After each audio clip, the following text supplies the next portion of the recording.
here's every Diary of a Wimpy Kid book. Well, except for the movie book. I mean, I have it and I like it, but it doesn't really add anything new that the movies itself haven't already covered.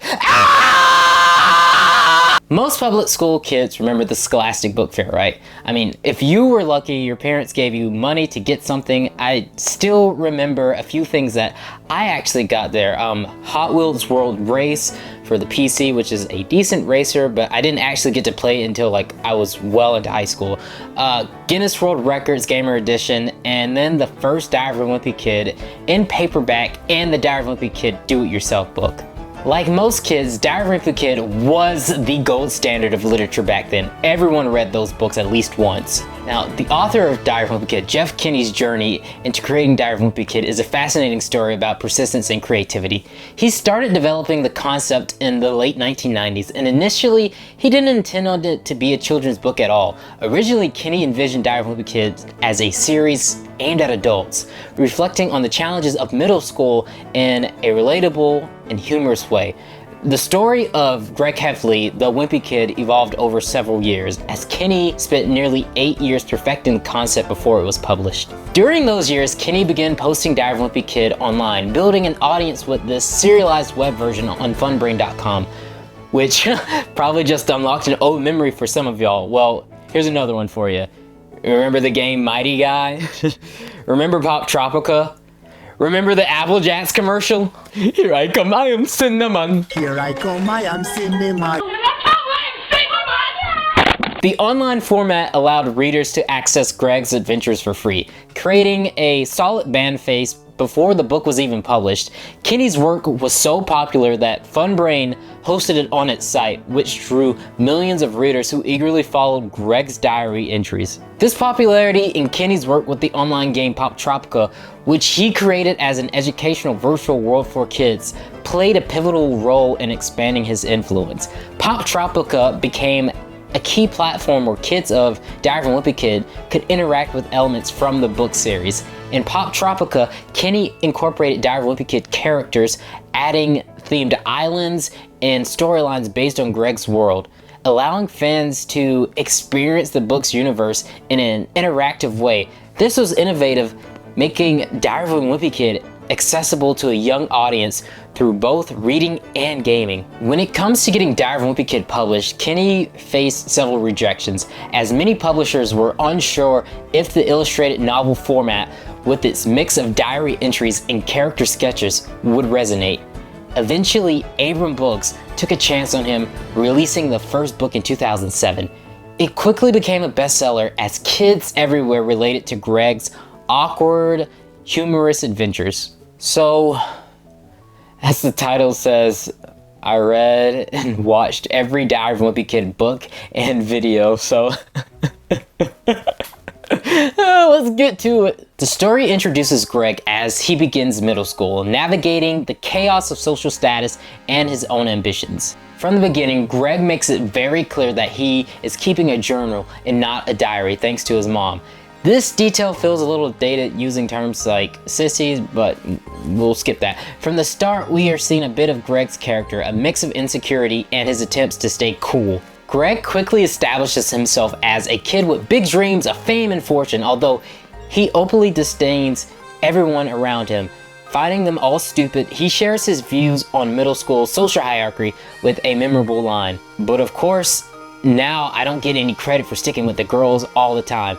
Stick a pin in this because the internet certainly has. We're introduced to Greg's best friend Rowley and a middle school legend called the Cheese Touch. Basically a plague-like version of Cooties that lingers ominously in the background. Next, Greg introduces his brother Rodrick, the classic slacker and tormentor, and his dad, the strict by-the-books type who frequently butts heads with Greg. Greg then circles back to Rowley, his technical best friend, though Greg views Rowley as a socially clueless and lacking in any coolness. He doesn't miss any chance to bully Rowley. Greg's taller brother Manny is painted as a villain, which is wild because he's only 3, who destroys things, causes havoc, and makes life difficult for Greg. Greg talks about his passion for video games, a passion his dad strongly disapproves of, pushing Greg to spend more time outside instead. Then we meet Fregley, the quintessential weird kid, embodying everything that Greg hates. He's awkward, he's ostracized, and in Greg's eyes, he's extremely uncool. Greg describes Rodrick's band Loaded Diaper a terrible group in his eyes. Later, Greg gets grounded after listening to Rodrick's heavy metal music at full blast at like 2 in the morning. By page 40, it's impressive how much world building has taken place. We know the main cast well enough to feel the dynamic tension and understand what each character brings to Greg's life. Greg and Rodrick get grounded again thanks to some chaos involving Manny. This leads to a moment on page 42 where Greg reflects, did owning this magazine even make you feel better as a person? Do you have anything you want to say to the women for having owned this offensive magazine? Which Rodrick, not Greg, says the funniest line, which is, I'm sorry women, and I don't know, that's just kind of funny to me. Greg's narcissistic shine as he runs for treasure, dragging others down in the process, which leads to a quick and brutal loss. As October rolls around, Greg bonds with his dad over Halloween, and he and Rowley venture into a haunted house together. Their adventures end with Greg getting Rowley grounded. Greg is frustrated by the fallout. As a result of Rowley getting grounded, Rowley isn't allowed to have anyone over. And this is a weird quote where he just says, and he's not allowed to have me over at this house during this time. That last part really isn't fair because that's punishing me, and I don't even do anything wrong, and now where am I supposed to play video games? And wow, I'm thinking I'm starting to hate this guy, calling Rowley on the phone to later explain Rowley's favorite show to him. I bet this part is gonna be funny. Whoops, he was right, it was funny. Greg and Rowley go trick-or-treating, who are forced to take Manny, enduring a slow pace, but eventually picks it up until a group of teens ambush them with a fire extinguisher. During Halloween, we see Greg's selfishness again, where he says, Grammy's a try, so she probably didn't have anything planned for today anyway, which is kind of fucked up because our entire house is TP. This line sums up Greg's character, self-centered to the point of entitlement. In other words, this kid's an asshole. Greg joins the wrestling team where he continuously loses to Fregley. Rowley helps him. Sidebar, Rowley's a bro man. I mean, he showed up for Greg in that outfit. Hopefully Greg doesn't screw up this friendship. Greg puts it at risk 2 pages later when he almost lets Rowley die. We meet Patty, a longtime rival who resurfaces at key points in Greg's life, adding an extra level of tension. This book really reads like a Saturday morning cartoon where plot points come back only when they're needed or relevant. Greg's mom forces him to audition for the school musical, where he gets cast as a tree. His frustration mounts, especially when he's finally allowed to throw an apple at Patty to his family's disapproval. So this page perfectly encaptures Greg's self-centeredness. Greg complains about Christmas and his family. He's particularly ungrateful when his mom gives away his one present that he wanted to someone in need. He then disregards Rowley's thoughtful gift. An almost truly heartless moment, Greg cashes in on Rowley's injury for sympathy. When I read this as a kid, I just thought, haha, funny cartoon, but now, as an adult without insurance, I realized that Greg's just a fucking asshole. Greg and Rowley's friendships get strained further as they vie for a school cartoonist role. Rowley ultimately wins with his Zooey Mama comic. It took us 167 pages, but we finally got our first Zooey Mama joke.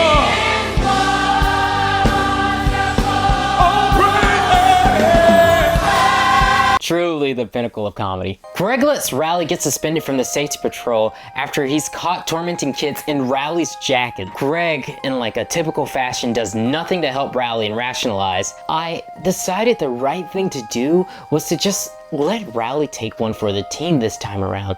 Greg did this because he didn't want to lose his hot chocolate privileges. Greg finally tells Rowley what really happens and says, I guess this was a learning experience for the both of us. This motherfucker thinks he's doing the right thing? He got fucking ice cream afterwards! Fuck him! That's when I realized I was pissed off at a fictional character in a nearly 20-year-old book that was aimed towards children, and I should probably really rethink priorities in my life. Finally, Rowley's innocence is revealed, and he is reinstated onto patrol. Greg still doesn't get it, wondering why Rowley just doesn't want to hang out with him anymore. Greg spirals, trying to win Rowley back, and eventually makes him jealous, even attempting to befriend Fregley with disastrous results. He realizes just how much he needs Rowley but fails to fully understand why things went wrong. An unexpected twist, Greg takes the blame for the infamous cheese touch, restarting the plague at school and ending on a note of superficial reconciliation. There is something to be said after reading this book after not reading it for well over 15 years. I see the flaws in Greg's character as a clearly narcissistic, lack of empathy, and egotism. It makes me wonder, as a kid, did I idolize this character too much? I mean, did I see myself in him? And if so, what does that have to say about me? I'm sorry to anyone who knew me back then because I'm pretty sure little Adrian was a menace. Next, we're revisiting Rodrick Rules, the book I remember as being my favorite in the series. I really hope it holds up. Once again, Diary of a Wimpy Kid opens with the same tired joke from the previous book. Diving straight into Greg's summer, Greg recaps a mostly uneventful season spent on the swim team. He was terrified of the starter pistol, wore hand-me-down trunks from Rodrick, and nearly got hypothermia. Despite being the team's worst swimmer, he did win Most Improved. Returning to school, Greg still has the cheese touch and quickly passes it off. Old teacher of Rodrick, still holding a grudge, makes his life a little harder. This sibling rivalry is more than just traditional sibling jabs. It spills over and even impacts their younger brother Manny. Their relationship with Rowley is more strained than ever. Greg constantly disregards Rowley's interest and feelings. Greg's dad isn't particularly fond of Rowley either and thinks he's clumsy, while Rowley's dad thinks Greg's is, well, a fucking asshole. Greg is a clout chaser using Rowley's trip as his own. With Rodrick's band practicing non-stop, Greg and his dad often find themselves escaping to the mall on the weekends. Things escalate when Manny breaks Greg's video game system and Rodrick blackmails him to help clean up after a wild party that Rodrick hosted while Greg was locked into the basement.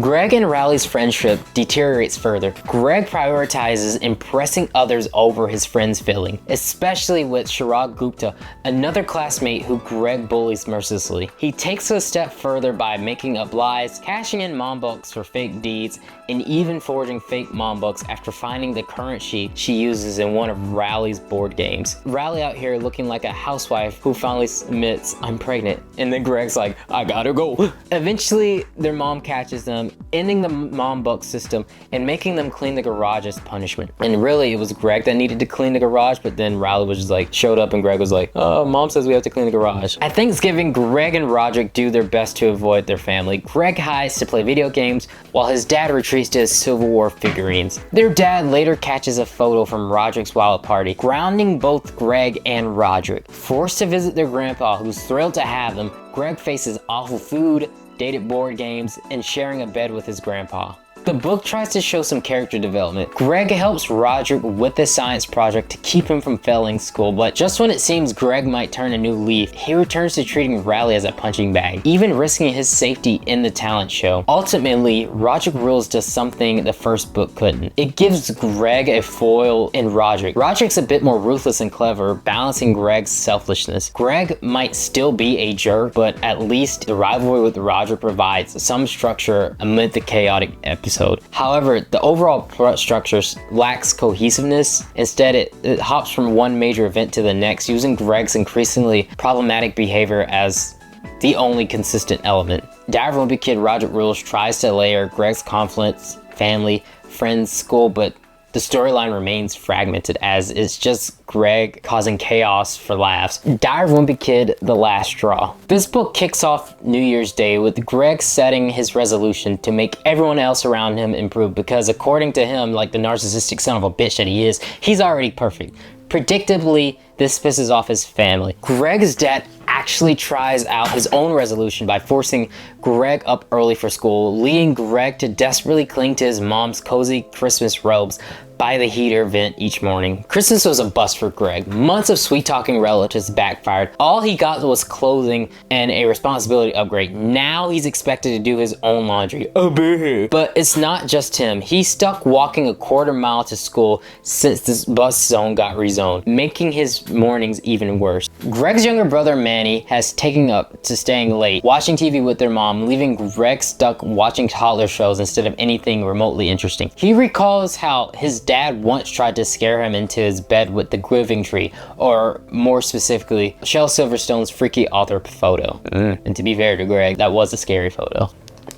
Greg's mom cuts his sugary snack supply, triggering exhaustion and leading him to literally dozing off at school. His grades also start to tank. His mom eventually gets so mad about his report card that he has to beg his grandma over for dinner as a diversion. She unknowingly becomes his shield against punishment. In detention, Greg's bullied by an older kid, but when the teacher glances over, he pretends that the bully hit him. He later hatches a plan to catch the snack thief in his house, only to discover it's actually his dad sneaking bites at night. So they do what they can only do, which is just to grab as much snacks and run off. Valentine's Day hits, and Greg's attempts to impress Holly Hills, the 4th prettiest girl in his class, at the school dance, because you know Greg is such a good person, is short-lived thanks to Fregley ruining his moment. Back home, he finds a Valentine's gift and he briefly thinks it's from Holly, only to realize it's from Rowley. Sometimes I just don't know about that boy, which was in the back of my head for a while. I don't know why I thought that, but now I'm finally reading that, it makes sense because it was like this is genuinely a good line. After a petty household battle over Manny's comfort blanket, he exacts revenge on his dad's prized Civil War battlefield model. Furious, he starts calling everyone ploopy. The term annoys his mom so much that she bans it from the house under threatening of grounding, marketing it as a forbidden word. Greg's dad, frustrated by Greg's legs, and signs him up for soccer. Naturally, Greg dreads it. He's assigned to be Shag, basically a glorified ball boy.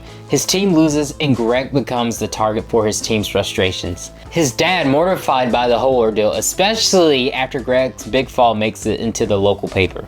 Greg's dad soon realizes his son's lack of discipline and, in a surprising twist, warms up to the idea of sending Greg to the military school at Spag Union. Panicked, Greg tries to win his dad over by hastily joining the Boy Scouts, specifically Troop 133, where community service is low and hot dog roasting parties are high. When Greg has to miss a father-son campout, his dad ends up alone with 2 rowdy boys who send one another to the hospital. The experiences pushes Greg even further closer to going to military school. Greg tries to make his dad forget about the father-son campout, suggesting a camping trip with just the 2 of them. His dad isn't thrilled, but Greg's mom insists it'll be a good bonding experience and suggests including Rodrick. However, Greg and Rodrick are currently in a fight, so Greg really isn't thrilled about that idea. On the day of the camping trip, rain changes their plans and Greg's dad opts for a nearby hotel instead. While his dad is downstairs, Rodrick tricks Greg by claiming Holly Hills is nearby, pushing Greg out of the hotel room in just his underwear. Rodrick locks him out and Greg panics, runs around the hotel and hides behind a vending machine. At this moment, he realizes he's definitely headed to Spag Union. Resigned to his fate, Greg's decision is to try and win Holly's affection. He makes plans to call her, telling his families to stay off the house phone, but Rodrick, suspecting Greg's plan, hides all the phones, although their mom intervenes. Letting Greg retrieve the phone, his dad eventually catches him sneaking around with the phone and puts an end to Greg's attempts. Greg tries again to call Holly while his brother and his dad are out, but his mom unknowingly ties up the phone line. She ends up chatting with Holly's mom and Greg finally gives up on making the call. Hearing Holly and her friends are going to the roller rink, Greg asks his mom for a ride and secures a lift home from Rowley's mom. Despite looking deceived, missing a contact lens, and wearing his backup glasses, Greg attempts and tries to approach Holly during couples skate. However, Holly mistakes him for Fregley. Frustrated, Greg decides he's done trying to pursue Holly. A few books ago, I would have said that Greg kind of deserves it, but after like the last 100 pages or so, I just really feel bad for him. Damn. On the last day of school, Greg isn't thrilled for summer and looks at his yearbook. Seeing it's mostly unsigned except for Rowley, he's overjoyed to see Holly's signature, but is annoyed to find she wrote a longer note. That's because that boy Rowley got that dog in him. Greg decides to be an insult and ruin Rowley's chances with Holly. At a birthday party for the Snellas, Greg's dad is called to make the baby laugh, and he's clearly nervous. Greg watches annoyed instead of actually helping. Meanwhile, Greg's younger brother Manny opens the family presents early, throwing a tantrum when he finds that his mom made a blanket for the new baby. Greg, climbing to retrieve it, accidentally reveals his Wonder Woman underwear, with the scene caught on camera by neighbors. His dad rushes him home, pleased that Greg unintentionally saved him from embarrassing himself. At the last minute, Greg's dad reconsiders sending him to Spag Union. Greg shares the good news with Rowley, who hadn't even known about it. Both of them notice a new girl has moved into the neighborhood. Greg contemplates ditching Rowley to impress her, but rethinks when he remembers Rowley's family country club privileges. Greg resolves to invite her there instead, seeing it as a reward for a tough semester.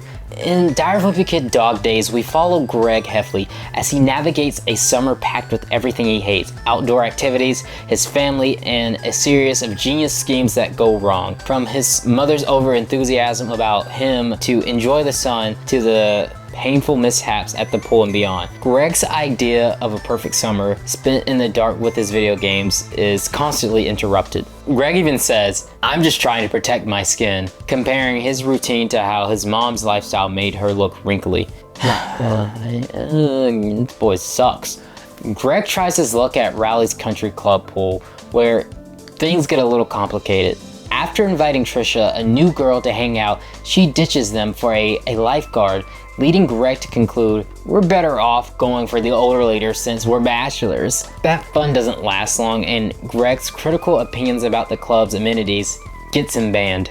So after getting kicked out of the club option, Greg's next pull option is the local one, where he avoids because of naked old men in the locker room. Then comes the news that his family won't be going to the beach this year due to budget cuts. Greg is crushed mainly because he was finally tall enough to ride the infamous cranium shaker ride, one that, according to Rodrick, you can't call yourself a man until you've been on. Add that to his mom's reading his fun club punishment, which turns out to be more of a glorified prison sentence, with her hand-picked reading material because the books that the boys chose she didn't really like. He didn't meet his mom's reading goals, so she forced him to then read all the books watching him. Greg gets a bill of an $83 smoothie tab from Rowley's Country Club. Greg and Rowley have to come up with creative ideas to pay it off. They try a premium lawn care service, only to be rejected after botching their one and only job. The twist: Greg's dad ends up finishing the lawn himself, and Greg makes his turf with an ad for his business. Little American Psycho over here, am I right? With each birthday, Greg's expectations kind of plummet. What's the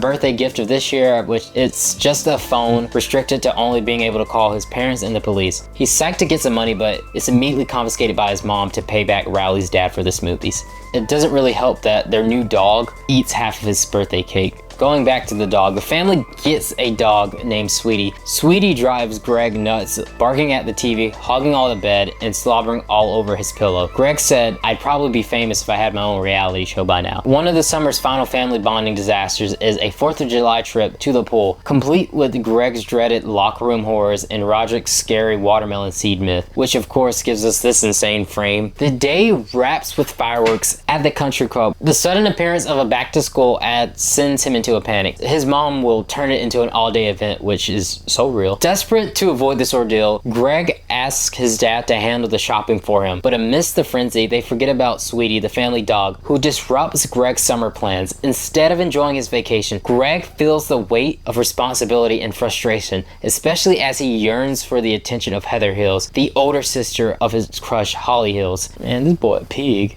Greg attempts to charm Heather, leads him to the town pool where he's on a mission to impress her. His mom is thrilled that he's engaging in outdoor activities rather than gaming, but Greg's focus is solely on getting Heather Hills. Yet despite his efforts, Heather hardly acknowledges him. Holy shit. Page 150, it makes Greg more of a simp incel than I even thought was possible. I just hope Heather knows that I would do anything for her. His pursuits of Heather continues for days at the pool, but Greg's mom hampers his plans by refusing to drive him, leaving him to find his own way. When he discovers a free bike, it quickly falls apart, forcing him to rely on his mom once again. This leads to an embarrassing encounter when he and his brother Manny have to navigate the male's locker room, culminating in a horrifying incident involving vomit near Heather. Greg's brief moment of clarity prevents him from being her errand boy anymore. The chaos doesn't end there. Greg's family embarks on a trip to the beach with Rowley and his family, but their arrival at a log cabin far from the shore only adds to Greg's irritation. There's no TV, as they are confined to reading and playing mother-approved games. Read, nigga! Read!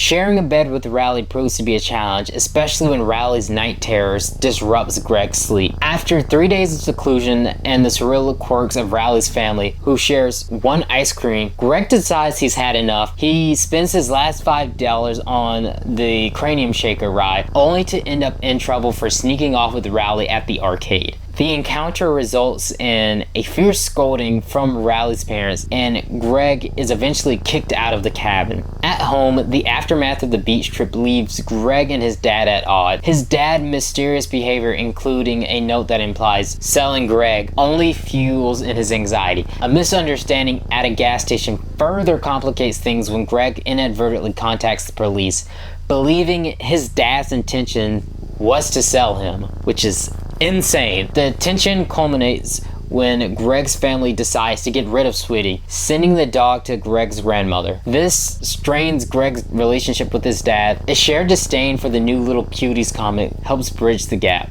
Greg then recaps the summer and talks about how even though his father and him don't agree on much, they agree on the important stuff, and it's okay to not be so close with his dad. Man, he really speaking for all of us. We then transition from the first 4 books to the first movie. Apparently, Diary of a Wimpy Kid sold more than 1 book and was given the full kids movie treatment, and I can actually say it's pretty good. In just the first 3 minutes of the Diary of a Wimpy Kid movie, we get a clear picture of the character dynamics and how they interact with each other. It's evident that the cast enjoys working together, which adds a genuine charm to the film. The blend of animation and live action is impressively executed for its time and budget. They don't even have this green screen glow that I have.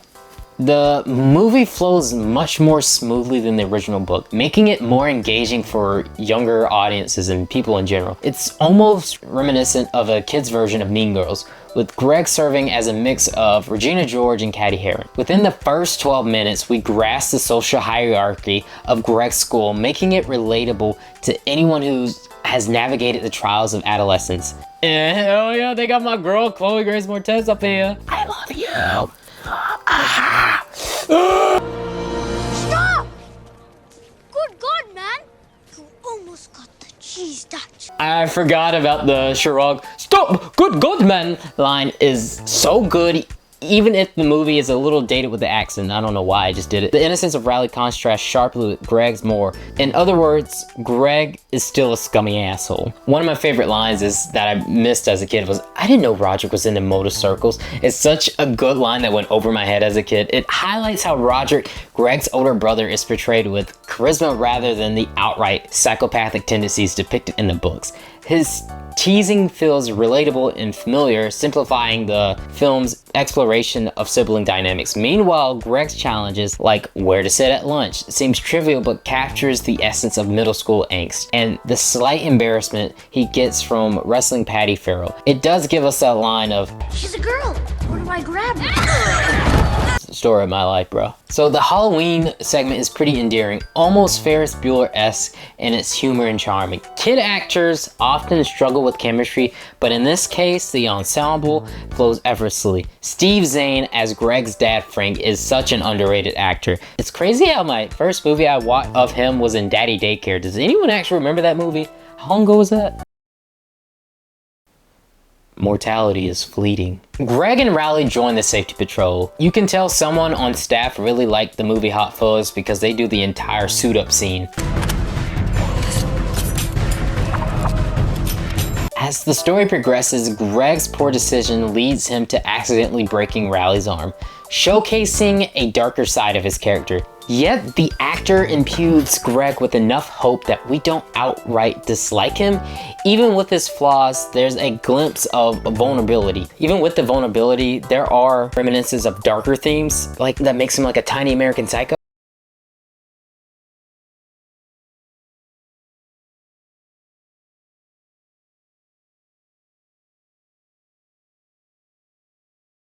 Kicked off the safety patrol and lets Rowley take the fall when given the chance to make up. Greg finally confesses to Rowley that he was the one who got him in trouble after feeling guilty that Rowley put Greg in his new Zooey Mama comic. Rowley, he finally realizes that Greg was an awful friend all along and gives us this classic line.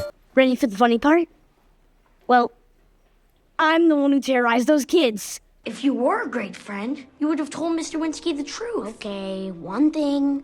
You can't get mad about You only care about yourself. You hated my cartoon.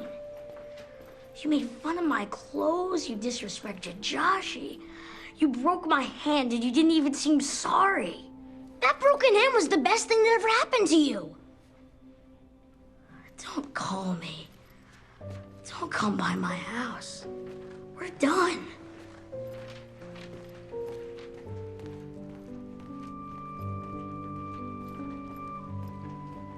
Whoever wrote that line, I hope you're doing well in life, because oh my god, I felt that as a child. I don't know how a child actor emoted that much, but I felt that. Rowley begins hanging out with Colin, who based off of one interaction alone on screen seems to be a better friend for Rowley. Greg willingly auditions for the school play, is almost given the role of Dorothy by George Lopez's mother, and gets to throw apples at Patty, which is very nice, but doesn't make up for how Greg has been a dick this entire time. Almost as if the movie is trying to shift blame from Greg to Patty in hopes the kids watching the movie would forget and hate her instead, and it's not enough. Greg's dad is impressed that Greg stood up for himself, deviating from a typical portrayal of the stuffy father figure that's in the books. This moment adds a nice change of pace to the narrative. So this part is a movie exclusive. When Rodrick discovers Greg's invitation to the mother-son's dance in the trash can, Greg gets revenge. It sets off a chain of events that leads Greg to a moment of reflection about the importance of trust and friendship. As when he calls Rowley to tell him what he did, he just sits there, unable to tell Rowley about what he did, because at this point in time, Rowley just isn't his friend anymore. So why would Rowley care? It's a lesson about pride and vulnerability, showcasing a deeper layer to the storyline type shit. Greg tries to make up with Rowley at the mother-son dance, but ends up getting cock-blocked by Rowley's new BFF. The way that this scene is drawn out makes it seem like the season finale of a love triangle drama. I don't know why it makes me laugh so much. Rowley and his mom dance. Rowley is once again the life of the party by just being himself. If Rowley had done a b-boy headstand or a death drop, this would have easily been the best movie of all time, but it's still pretty good. The climax involves a forced showdown between Greg and Rowley, highlighting the absurdity of their situation, with the Mad Max inspired crowd compelling them to confront their issues. The resolution of Greg confessing to eating the cheese, taking the blame for Rowley after the teenagers from Halloween, is an act that leads to isolation from the rest of the school, but not Rowley, who finally forgives Greg for everything he did, which was probably a little too lenient, but it's deserved. It captures the essence of childhood friendships where forgiveness is often granted even after significant betrayals. Chloe Grace Moretz was a very welcome movie original character, and I can't wait for her to be a mainstay in this live action series. Overall, a pretty good kids movie. Even the cinematography was pretty solid. It's pretty nice to revisit a movie from your childhood and be glad that it still holds up. Diary of a Wimpy Kid, The Ugly Truth. Greg and Rowley's friendship is over again. Greg is on the hunt for a new best friend, narrowing it down to Christopher Brownsfield and Tyson Sander. However, Greg's quirky criteria leads him to dismiss both potential pals for ridiculous reasons. Christopher is labeled as a summertime friend due to him being a mosquito magnet. Tyson is nice and likes the same video games as Greg.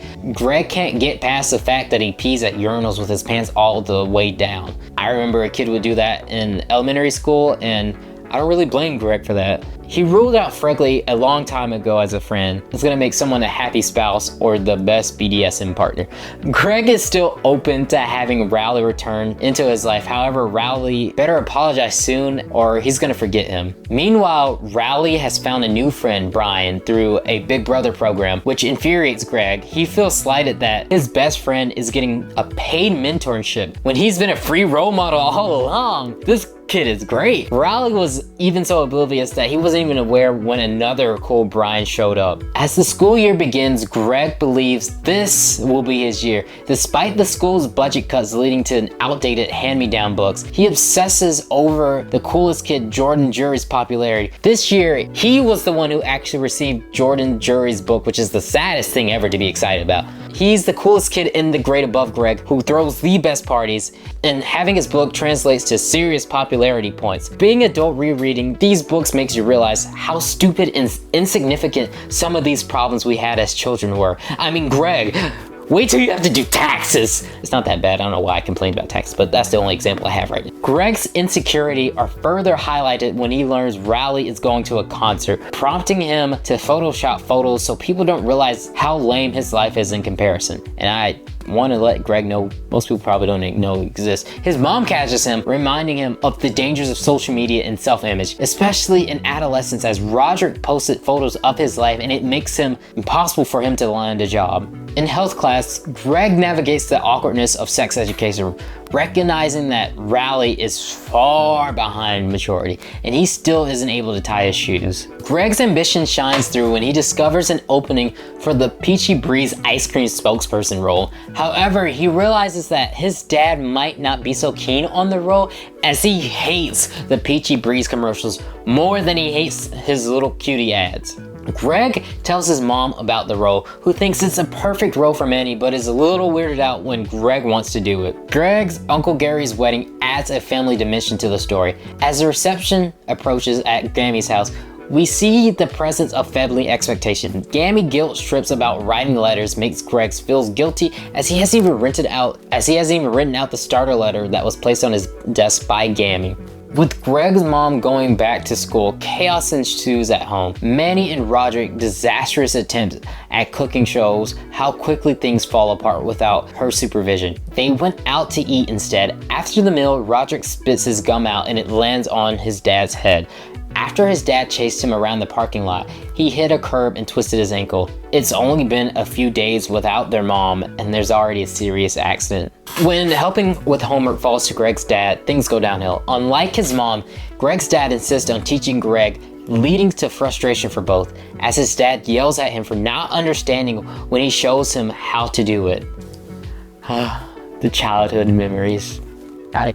Greg attempts to manage his own wake-up routine leads to a school-wide alarm incident, further complicating his already chaotic life. The fool blames it on others, messing up his own foolproof plan of throwing a pillow at his door, and then he was gonna walk over and remember, oh, I had to do something, which doesn't make any sense. He talked about his dad messing up his plan by cleaning up after him, which resulted in him letting his neighbor's plants die as a result of being unable to remember what to do, which again makes no fucking sense. That's what was written in the book, but it makes no sense. But I'm just Adrian and I don't understand. In health class, the students have an egg project that symbolizes responsibility and care, and they have to return the egg in healthy shape. Greg is freaked out because he already had a bad experience with eggs already. Greg is worried that his brother is going to find and destroy his egg, as Manny has a knack for tearing up things that aren't his, when in reality, Greg should have been worried about his mom as she cooks up the egg. Every boy in Greg's health class besides Rowley looks like they'll probably fail this assignment in the class. Greg's grandpa comes to watch the boys because Greg's mom and dad were going away on a romantic getaway and don't trust Rodrick and Greg to be left alone. As soon as Greg's parents leave, Rodrick gets in his van and leave because he doesn't want to deal with it, and Manny went to bed at 4:30 p.m. Greg had to stay up with his grandpa, and his grandpa made him go to bed at 7 p.m. and reads him a bedtime story.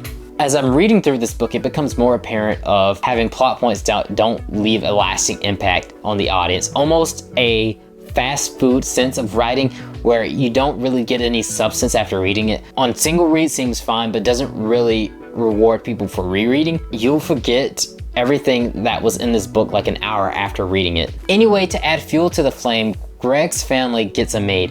Greg's mom feels guilty about letting things slip around the house while she is away for school, so she lets the family know that she is going to get a maid. The family cleans up the house before the maid arrives. The maid, Isabella, hasn't done any work yet, pissing off Greg. Even when Greg tries to get her to do some of his laundry, she acts as if she doesn't remember which kid it is. She figures out multiple ways of getting out of it. It gets to the point where all she does is eat up all the snacks and watches TV. Greg is excited for the school lock-in that will incorporate the boys and girls. It's the night of the lock-in. Greg realizes that it was a huge mistake going to this, as it was mostly just boys, and the chaperones who were there were treating the students like prisoners. Eventually, the teachers have a game for the students. They split into teams, and whoever takes the best picture of each other wins, and whoever wins gets ice cream sandwiches in the freezer. Greg's group takes a picture of a bent arm that the teacher mistakes as someone's butt cheeks, and his group was disqualified. The teachers later apologize for the misunderstanding. Eventually, it's time for bed. The girls have to sleep in the library and the boys in the auditorium. The boys do what boys do. They begin farting. The chaperones get annoyed and says anyone who had to fart can do it behind the curtains. The boys took advantage of it, and eventually it gets to a point where someone cranks up the AC to where it's freezing, forcing the boys to stay inside their sleeping bags. The chaperone eventually falls asleep while the boys were still awake, thinking of ways to break out of school, but to no avail. Eventually, angry parents were at the lock-in doors trying to call the kids to see if they were okay. This ended the lock-in for most kids who had cell phones, leaving just Greg and Rowley to be there awkwardly. After the lock-in, Greg's misadventures continues as he recovers from being sick. His mom couldn't stay to take care of him since she was studying for her final, leaving Greg and Isabella. He locks his door immediately after his mom leaves because he didn't want Isabella coming in. Greg's mom comes back early to check in on Greg and finds Isabella with a bunch of her friends watching soap operas. She quickly fires Isabella and says that the family would have to pitch in with their chores again. Rowley's zit becomes a symbol of maturity that Greg is jealous of, not of the zit, but the fact that everyone else's body was changing and he is still saying the same. He tells his parents, and they both tell him that they were late bloomers. Rowley eventually gets invited to Jordan Jury's party as a result of his zit, as well as Greg. Greg is excited because these are legendary potteries and nothing like the lock-in. However, Greg couldn't go to that party because it's on the same day as his uncle's wedding and his mom won't budge. Greg calls Rowley saying that since he can't go, then neither can Rowley. Rowley, who still isn't Greg's friend at this point, says no. You know what? Good for Rowley. He deserves this. Greg finds out that he will be a groomsman this time at his uncle's Gary's wedding and is excited about attending a real party and not a middle school party. We meet some of Greg's extended relatives who are all wacky and insane, and no one in this fucking family are real people, but it's just me, right? It's just me. I'm the one who's going insane because I've read 5 of these fucking books already, and I can see Jeff Kinney hand in my backside making me regurgitate his words like a fucking sock bucket. Get your hands off of me. No, no. His Uncle Gary gets there last with his fiancée Sonia. Greg and the rest of the bachelors have to share a room together. Greg can't fall asleep and he goes to sleep in the bathtub. He wakes up right before his gammy has to take a shower. At the wedding ceremony, it is revealed that Gary was trying to break up with Sonia so that he could start dating her sister, which is a dick move. Greg has a feeling that they will be back next year for another one of Uncle Gary's weddings. Greg's talk with Gammy offers insight into the struggles of growing up, revealing that it's okay to slow down to enjoy your childhood and not rush trying to reach adulthood. Little does she know, Greg won't ever have to worry about getting older. Apparently, it was a good thing that Greg didn't go to Jordan's party as he made the younger kids be their servant. The Peachy Sweets kid gets selected and it wasn't Greg. Greg's mom puts her academic career on hold after her first semester back to help out with the family. Greg's dad and Uncle Joe wants Greg to grow up. Greg realizes that he's more of an Uncle Gary type of guy. Greg is in no rush to grow up, and that is what we call a red herring because Greg ends up being in middle school for the rest of the series, and it makes no sense and it's impossible based on the book's timeline, and it drives me up the fucking wall. Eventually, Greg and Rowley make up and are friends again, and I feel like Jeff Kinney was just like, I gotta wrap up these books in a certain amount of pages or Greg is going to shoot me. I don't know, that was like 5 plot points wrapped up quickly. It was a fine enough book. I just don't think I'll remember much afterwards. Anyway, on to arguably the best thing to come out of the Diary of a Wimpy Kid IP, and that's the Rodrick Rules live action movie. You thought that we were losers, but just look at us now. Exploding diaper is all over your face. So in Diary of a Wimpy Kid Rodrick Rules, we jump right into the chaos at a 7th grade roller rink party where Greg and Rowley actually seem like genuine friends this time. Right away, we're introduced to Greg's crush, Holly Hills, who's new in town. Greg is set on dancing with her, but Rodrick sees this and messes it up. It's okay. I'm Chirag Gupta, and I'm single. That boy Chirag got that dog in him. I got to meet the person who portrayed Holly at an acting conference, accidentally raised her butt and then she giggled. That was almost 10 years ago, and it's a shame that is the most I've gotten so far with a woman. Naturally, Greg is set on skating with her, but his older brother Rodrick steps in and messes up his chances.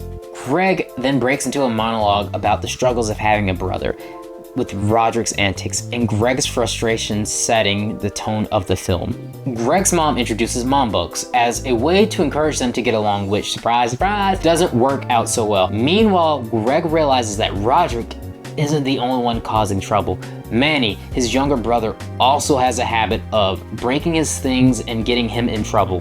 Greg and Rowley records a dance to Kesha's TikTok. I had to listen to the Kesha song, and now you do. This movie's a little dated. Eventually, the tinfoil ball that Manny got as a gift gets stuck in Rowley's butt. Greg's mom isn't upset about the deadly item, the house that just injured Rowley, and instead of the fact that Greg lied, Greg promises not to lie anymore, which is just a clever way for him to be a dick again. Things then take an awkward turn at church when Greg accidentally sits on a chocolate bunny, and Rodrick doesn't miss the chance to embarrass him further. This leads to a family ultimatum. If Greg and Rowley can't get along, their mom promises to step in and fix their problems. Their parents then decide to head out for the weekend, and Rodrick seizes the chance to throw a party, locking Greg and Rowley in the basement as a part of his master plan. The tables turn whenever Greg answers a call from his mom, which forces Rodrick to have him at the party, and Rowley becomes the life of the party. This scene is unexpectedly wholesome, sharing a rare bonding moment between Greg and Rodrick as they scramble to clean up before their parents come home. They overlook one crucial detail: the drawing on the door, which almost ends up getting them caught. Greg pulls the invisible Chirag prank, a running gag that's actually kinda justified here since Chirag has been teasing him about not getting any closer to Holly since he left from India. When Greg's mom finds out about the party, Greg tells her the truth about the party, but not before guilting his own mother, saying that if she doesn't let the party go and Rodrick finds out about the truth, he will never forgive him and they won't ever be friends. And Greg is just probably the worst person ever. Since Rodrick and Greg didn't get into trouble, Rodrick shares with him some of his life tips with Greg to lower his mom and dad's expectations so they won't really expect or want him to do anything. Greg gets embarrassed in front of Holly at school, cultivating in a prank by Chirag that has Greg hitting his rock bottom.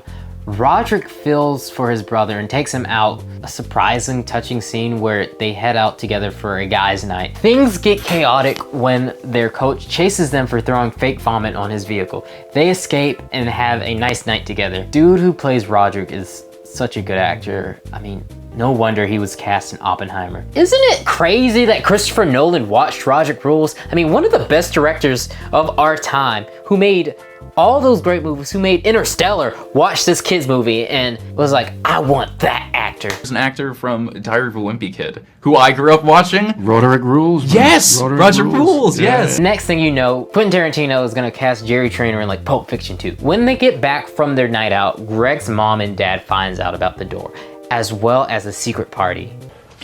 You're my brother.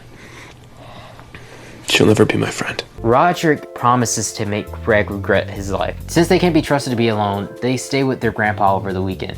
Greg actually meets Holly Hills, who apologizes for calling him Freckly. They actually connect. Rodrick finds and reads his corny ass diary.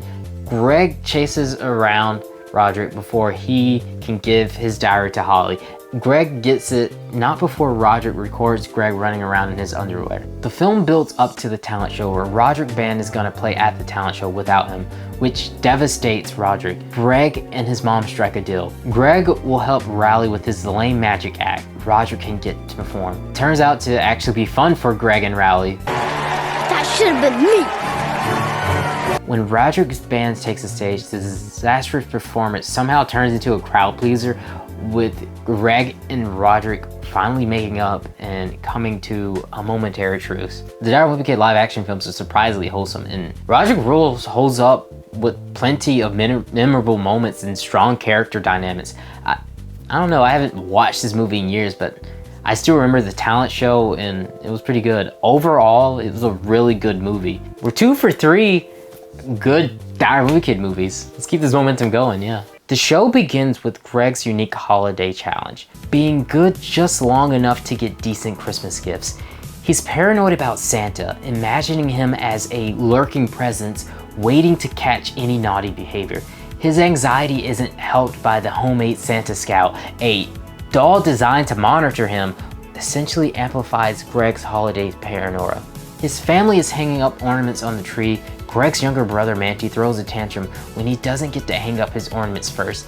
The whole family has to remove the decorations just to appease Manny. This right here is probably one of the reasons the internet hates this kid. I just don't know why. At school, things aren't much better. An anti-bullying campaign with a pizza party prize ironically reveals how absurdly misguided Greg's school is. Despite the campaign, bullying is rampant. Greg and his friend Rowley once had a neighborhood bully issue who called himself Nasty Pants. When their dads went to confront the bully, they were surprised that the kid was only 5 years old. Compounding the school struggle, recess equipment is removed to prevent injury, leaving kids bored and restless. Feels like the book has taken a step back in maturity. I mean, the books weren't that mature to begin with, but the book starts with talking points about Santa, then this whole playground conundrum, and now Greg's inability to skip.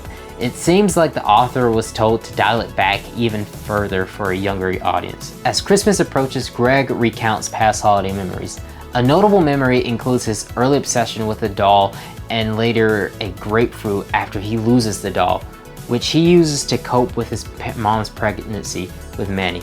His mom wasn't upset that he lost a doll, but she won't let Greg with Manny alone for more than 15 minutes. Greg mentions that he will only be accepting store-bought gifts from now on, as his mom gave him a blanket that used to belong to his old Uncle Bruce right before he died in it. Greg becomes obsessed with an online pet games, so much that he begins asking his parents for money to buy essentially Neopoint supplies. However, his mom shuts down his constant requests, insisting that he earns money himself. Greg's mom wants Greg to spend time around a real-life person, so he calls up Rowley to hang out. Greg's mom wanted Greg to interact face-to-face, forcing Greg and Rowley to do activities that they both think are lame. Eventually, they both get into a dare to run into the woods, and whoever does it without chickening out would be called Suh. They go to church the next morning, and Rowley gets a kick out of the peace be with you, thinking it's peas be with you, which annoys the crap out of the rest of the family. Determined to fund his Neopets addiction, Greg tries to earn money by shoveling snow, though this turns into catastrophic when he uses a hose that turns the person's driveway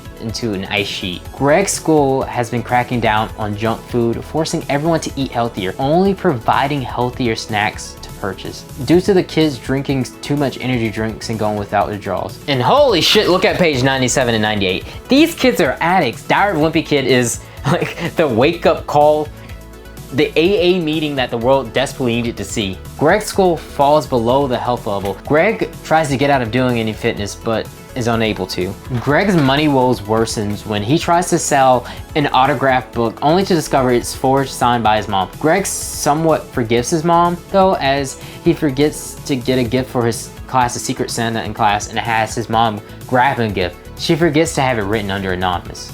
Greg, in an attempt at business, attempts to set up an arcade with Rowley using cardboard Pac-Man games. They try and fail to advertise it in the local paper due to the high cost, prompting them to create their own homemade newspaper instead. The newspaper lacks real funding, but they score a small ad from Papa Tony's Pizza, which they insult and print. Papa Tony's. My guy Jeff is out here really pushing his luck with these companies in their legal department. When they attempt to hang signs at school in rebellion, a rainstorm turns the signs into like a green smear. Police sketches are made of them, landing them in trouble with the principal. Well, really Greg. Rowley rats out Greg, but doesn't insert his name, which is a rare dick move for Rowley. I'm starting to think nobody in the Diary of a Wimpy Kid series is actually redeemable. The principal says Greg's punishment would be cleaning off the walls, and ask him if he wanted to give up the co-conspirator's name. Greg keeps silent and he doesn't want to get Rowley in trouble as well for something that he got dragged into doing, which is a complete 180 after reading 5 of these books where I was ready to fist fight this fucking child. I'm not kidding, I was ready to throw hands. The police leave a note at Greg's house, making Greg believe that his vice principal ratted him out to the authorities. Greg freaks out thinking that they want to take him to jail.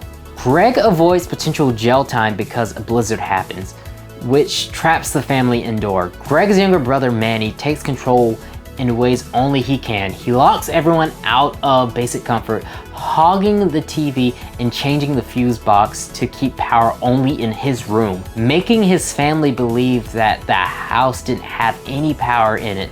I mean, this 3-year-old was really willing to let his family die so he could be the most comfortable. You know, somebody may have replaced Dewey Griffin as the worst baby ever. Greg, already facing cabin fever, is further tormented by Manny's antics and is pushed to the edge. At that point, there are no redeeming qualities about Manny. He should be lunged into the atmosphere at Mach 20 speed. Can y'all tell that reading all these books are making me slightly lose it?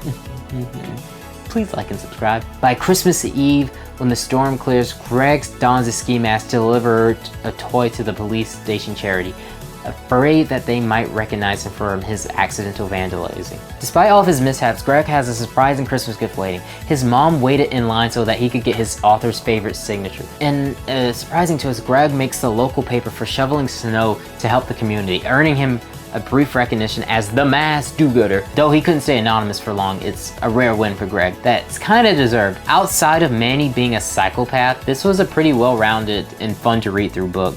In Diary of a Wimpy Kid Dog Days, which interestingly skips over the last straw. Right off the bat, it is noticeable that Greg has grown taller and that his voice has changed since the last film and that there was a wider gap of filming in between the movies. The film opens with the Heffley family at the pool, where we're introduced to Greg's dad's old neighborhood nemesis, now reformed after attending military school. Greg's dad casually hints that military school could be in Greg's future too, a threat that looms with him all summer. Greg tries to make a connection with Holly before school lets out, but to no avail. Rodrick interrupts before she could finish signing his yearbook. Greg's main goal is to do as little as possible, so he devises a scheme to make his dad think he's been active all day. But after a slip up with his video games, his dad catches on and gets mad. A frustration that leads to a legendary Steve Zahn performance. Y'all already know how I feel about that man. Greg's mom decides they need to bond, so the two go fishing and try other activities. I guess Greg's dad gave up bonding with Rodrick a long time ago. Anyway, it doesn't turn out well. Meanwhile, Rowley invites Greg to the local country club where Greg discovers that's where Holly Hills works. Naturally, he's all in, though he lies to his dad, claiming he's taken up a job to try and avoid an actual summer job that his dad arranged. Greg and Rowley loses a round of tennis with Holly. Greg's happy just to be around her. Rodrick then sneaks into the club where he fakes drowning to get the attention from Holly's older sister Heather, leading to an awkward moment where he gets mouth-to-mouth from an elderly man instead.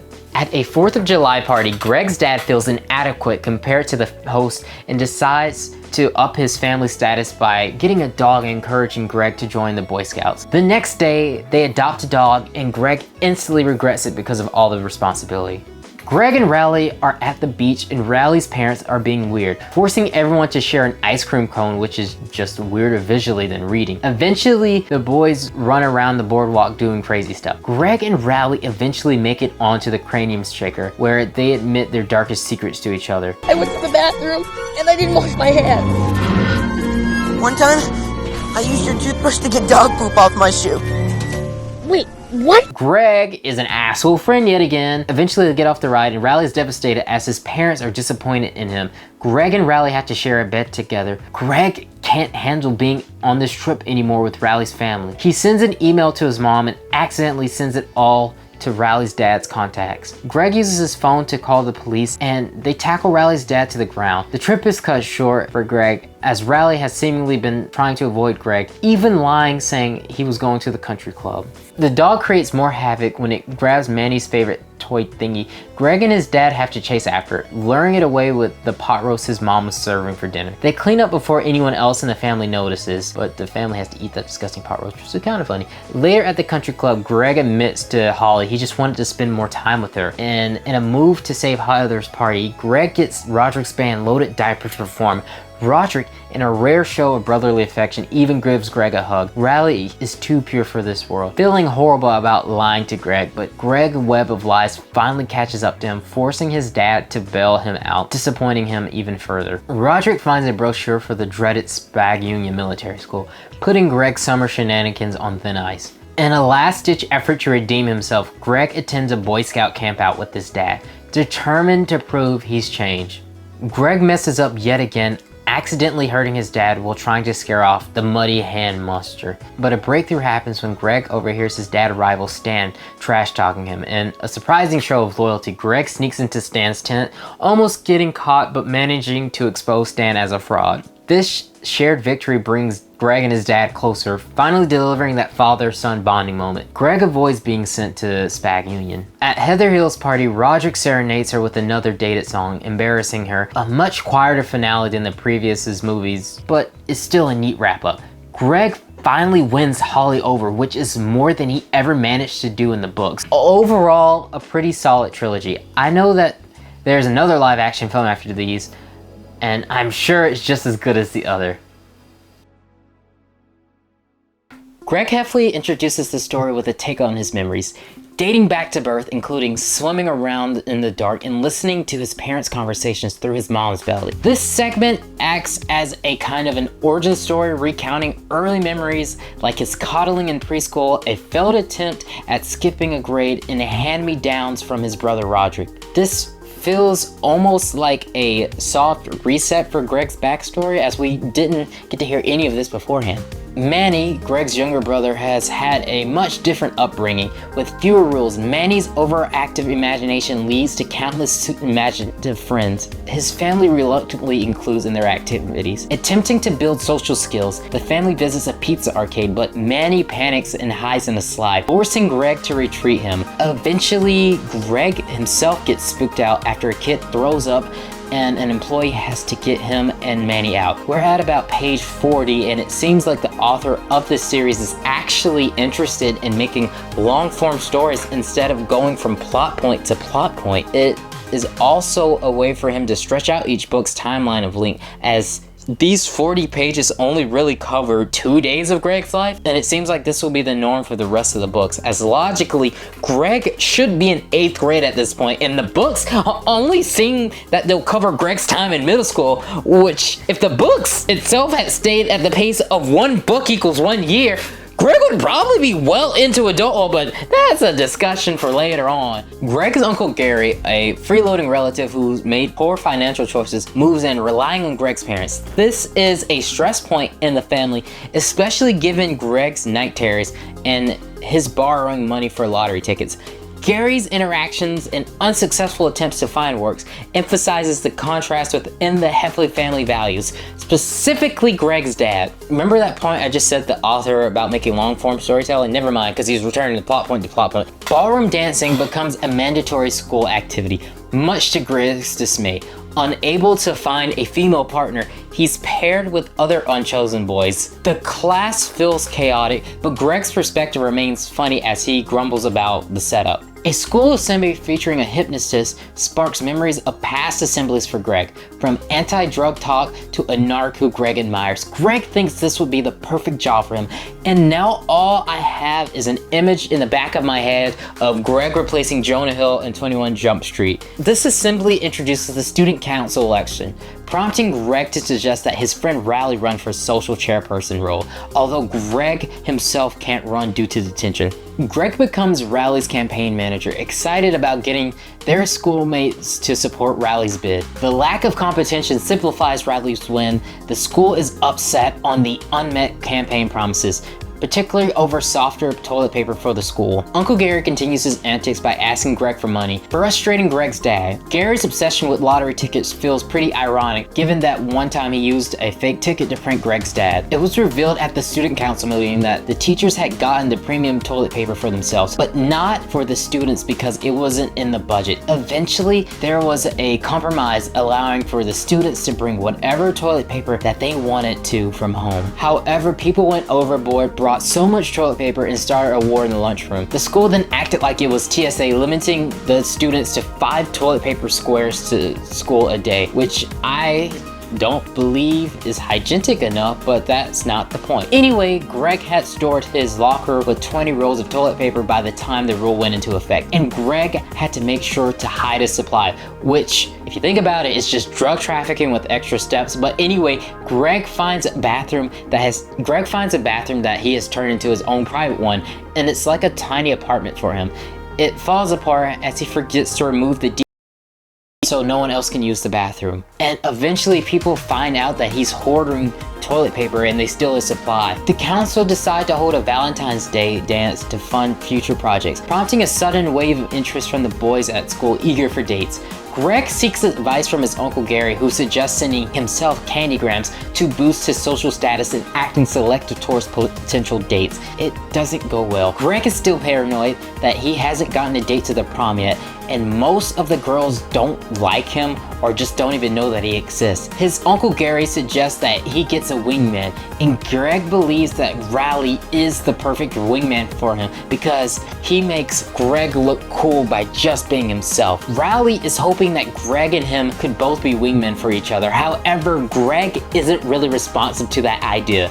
Greg learns that Elisa Grove, newly single, might be open to a date. However, a series of mishaps ensue as Greg accidentally leaves 20 nervous messages on her family answering machine. Uncle Gary encourages Greg to revamp his look with a leather jacket, which briefly makes him the center of attention. However, his mom unexpectedly intervention at school ruins his moment, leading to teasing from his classmate. Attempting to redeem his confidence, Greg considers dating someone outside of his school and babysits Laurel Stringer's younger brother for brownie points.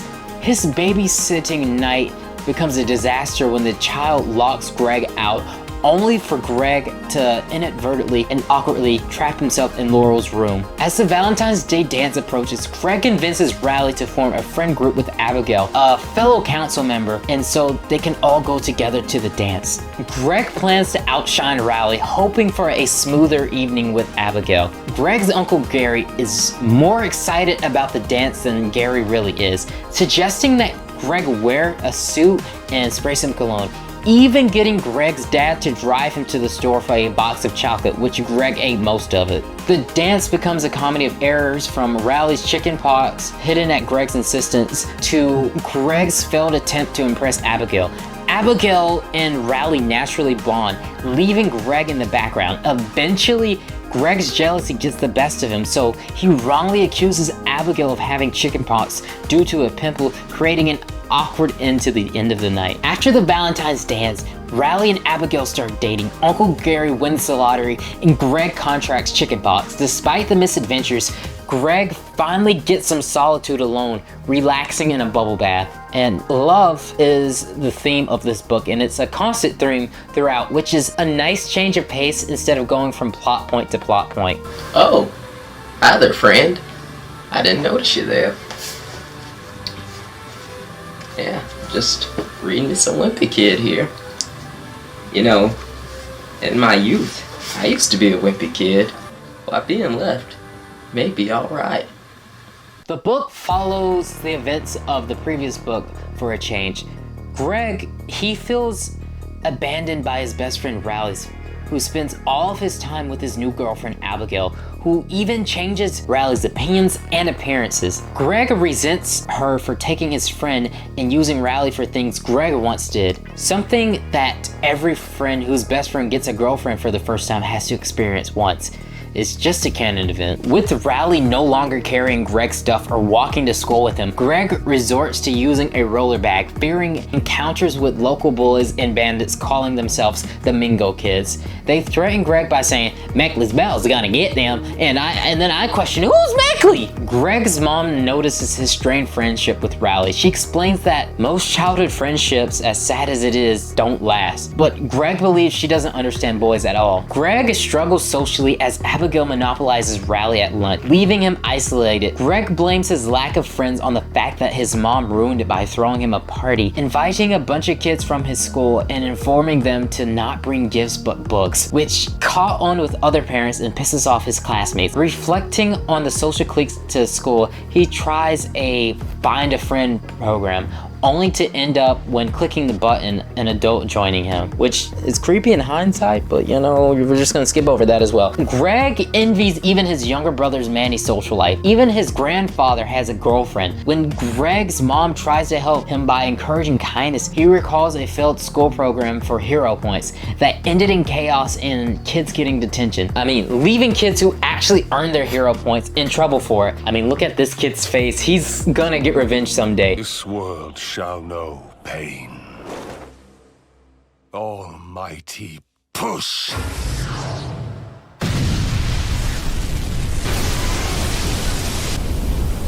Greg gets new clothes but messes up by stepping in dog poop and somehow blames Rowley, claiming that since Rowley didn't walk with him to school, there was no one to warn him about the dog poop. You know, Greg is a clingy bitch. Greg tries to make Fregley his sidekick, thinking it'll make him popular. Fregley, however, quickly becomes more popular with the boys than Greg, sidelining him. If you followed along in these books, Greg is kinda deserving of it. Greg's mom's sister visits, each with various different personalities, including one who is a psychic. Greg, with his ongoing bad luck, is skeptical. Greg used to like it when his extended family would visit because they would always buy up his drawing. However, now that he's gotten older, his drawings no longer have value because he isn't a cute kid anymore. Manny, however, makes bank though. Easter with Greg's family brings up the search for his deceased Meemaw's missing wedding ring, leading to family conflict. It's Easter and all the family members show up happy and seemingly forgetting of the ring fiasco. Greg is overstimulated by his family members though, as they know too much about his life and he can hardly remember who they even are. Also, the fact that the social hierarchy and his family leaves a lot to be desired. And Greg's mom told her immediate family that they were gonna go home after the search for Meemaw's ring consumes the family again. Greg finds a magic 8-ball and begins using it to make his decision. He also reads his mom's parenting books, realizing she used reverse psychology on him and tried to manipulate his parents the same way. Greg starts using reverse psychology on his parents to get them to do things for him. Greg immediately ruins the cell phone by dropping it in the toilet. Greg joins the yearbook club to avoid bullies and earn money by taking and editing photos, letting him exert control and Photoshop other students. Finally in a position of power where he has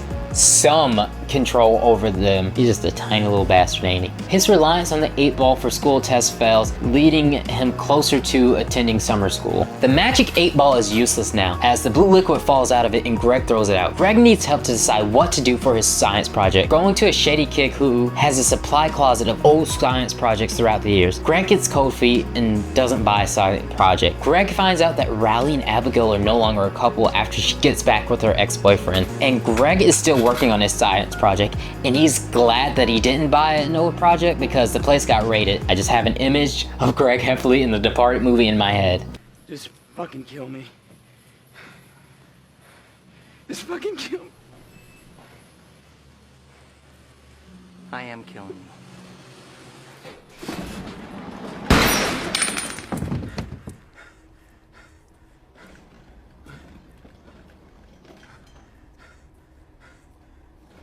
Greg struggles to finish his science project, but with his mom's last-minute help, he gets it done. After finding Meemaw's lost ring, he reconciles with Rowley, ending on a positive note for now. This is, I believe, where the series starts going further and further into absurdity, as a bunch of the book's subplots feel nonsensical.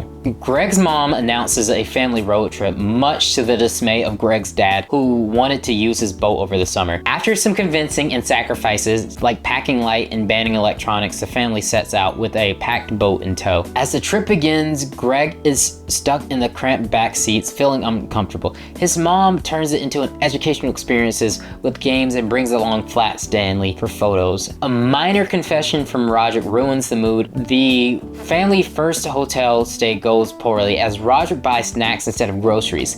The family that night had to eat sugar wafers and breath mints. Remember early when I said it feels more apparent that the author isn't writing as much and the drawings are starting to be stretched out? Yeah, it feels more apparent in this one now. I mean, at one point, it's like 2 drawings per page. It's crazy, but I guess if I had to write 9 Wimpy Kids books by now, with 9 more to go, I'd probably phone it in as well. Greg and Rodrick try the hotel's empty pool, fails to sleep due to the noisy neighbors, which pisses Greg off, had to run back to his hotel room, and eventually Greg's family continues their trip. Greg's mom volunteers to ride in the back, leaving Greg happily until he encounters kids that he recognizes from the hotel. Their dad gets a good look at Greg whenever the van passes by them. At a fair, Manny wins a pig, which the family reluctantly keeps. Amid chaotic stops, the pig complicates things further by only using Manny's potty seat. Another hotel stay results in the pig wreaking havoc. Greg's dad, juggling work calls, grows frustrated with the family's antics, leading to a mortifying moment where he yells at them while he's still on call. After biting Greg, the pig is left at the petting zoo, but Greg finds the vet experience interesting. The family tries budget repairs on the sunroof to avoid expensive fixes. It was fine until it started to rain and eventually the bag bust onto Manny and Rodrick. The family packed under an overpass until it was done raining. Eventually, Greg's mom finally admits the trip isn't going good and finally gives up following the trip itinerary, and the family would be allowed to make decisions along the way. This works out as the family makes it to a diner and Greg eats the best apple pie that he's ever had in his life. The only person who's having a bad time was Manny, who was still missing his pet pig and tries to escape and make a run for it. The family decide what to do based on brochures Greg's mom brought from downstairs. Eventually, Greg's mom makes an executive decision and they settle on going to the beach. Since Greg's dad hates driving over Bridget, Rodrick ends up behind the wheel. On the way, Greg snacks on a cheese curls and on a whim tosses one to the seagull. Things turn worse when the bird dives into the car, causing a chaotic scene that makes Rodrick accidentally rear ends the car in front of them. Fortunately, the other driver is understanding, but the car won't start, leaving them stuck and waiting for a tow truck. And when a mechanic finally arrives, he informs them that the radiator needs repairs and that will at least take 5 hours. To pass the time, the family decide to visit a nearby water park. This is where shit hits the fan. At the water park, Rodrick and Greg go off on their own, but Rodrick quickly pranks Greg, who retaliates by abandoning him and exploring the rides by himself. After some time, Greg heads back to their lounge chair to get to his clothes, only to find his chair and his things gone. When the family finally decide to leave for food, Greg's mom asks for the locker key she had given him, but he has no idea where it's at. After searching in vain, they return to the mechanic, who reluctantly agrees to put sealant on the radiator to hold them over for the drive home. They set out, but Greg's mom is disappointed about cutting the trip short. While Greg feels relieved, the journey back is brutal, with the heater blasting to prevent the radiator from overheating. In minutes, it's over 100 degrees in the car. To make matters worse, some of the belongings spilled out of the car and they spend 2 hours on the roadside gathering everything. Eventually, they stop at a drive-thru with only $3 to spend, barely affording chicken nuggets and a biscuit. Realizing that they won't make it home in one night, they decide to find a campsite. As a reader, this isn't funny, it's just depressing and you're hoping that the family gets home without them getting mugged or something worse. Family's luck isn't improving. They keep driving through a sketchy wooden area until they lose cell service. Suddenly there's a loud bang. Thinking that they've been shot at, the family panics, but it turns out the noise is just a can of cinnamon rolls exploding in the heat. Rodrick, in a panic, thinks his brain has just been blown out, which admittedly is kind of funny. I mean, look at his face. God, this is terrible. You know what? I'm sorry, Jeff. You were right. That was kind of funny. Later, they pull into the grocery store parking lot and decide to sleep there for the night. Greg wakes up early and the family tries to enter the store to clean up, only to find it will be open for another 2 hours. They consider using Manny's baby wipes to freshen up, but Greg's mom realized they locked the keys inside the car. In a desperate move, they dangle Manny by a fishing line through the sunroof to grab the keys. Instead of retrieving them though, Manny puts the car into drive and tries to escape. Luckily, he couldn't get far and the family regains control over the car. As they start to drive off, they spot the purple van of the Beardo family, the same people Greg suspects stole their stuff. Greg's dad boldly starts rummaging through the Beardo's belongings in the motel, but the Beardo family return. Greg panics and says this fucking wild ass line. I love my dad and all, but I'm too young to die. So I bolted and Rodrick was right behind me, which is a hell of a line. Good lord. The family narrowly escapes the scene and heads back on the road. Unfortunately, they forget to turn on the heater and the radiator breaks down again. A van full of strangers pulls out to help. They don't speak English though. Manny surprises everyone by communicating with them fluently. Under his direction, they drive the family to a petting zoo so Manny can retrieve his pig. The family makes it home. They clear up loose ends of the trip. Turns out Greg did have the key after all, and the author leaves it up to the audience interpretation on what he does to solve the problem. Yeah, this book was something, I don't know how I feel. Most Dire Wimpy Kid books beforehand were a little grounded, something that most kids going through middle school could relate, but this was a little nonsensical as a way to retain interest, and I feel that it's just a sign of things to come. This is the first book in the series that I hadn't read before, so we're venturing into new territory. It's wild to think that Greg should be in high school by now, yet somehow he's still in middle school,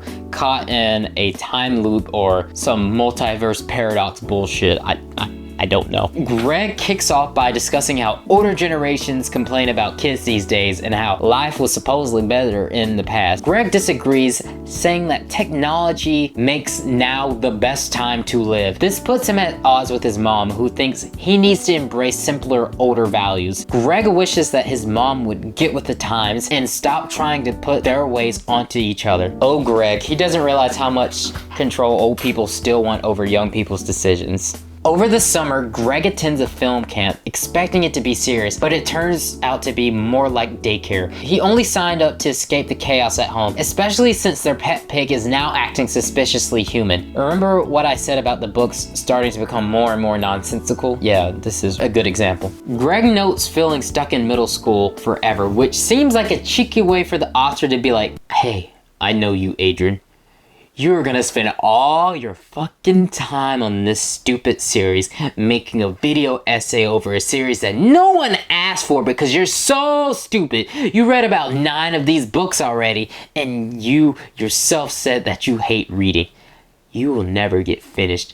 Enjoy your own circle of hell. You will never know peace. You will never get a girlfriend. Desperate for a change, Greg volunteers for a homework buddy program, helping elementary school kids with their own homework with the intention to skip music class.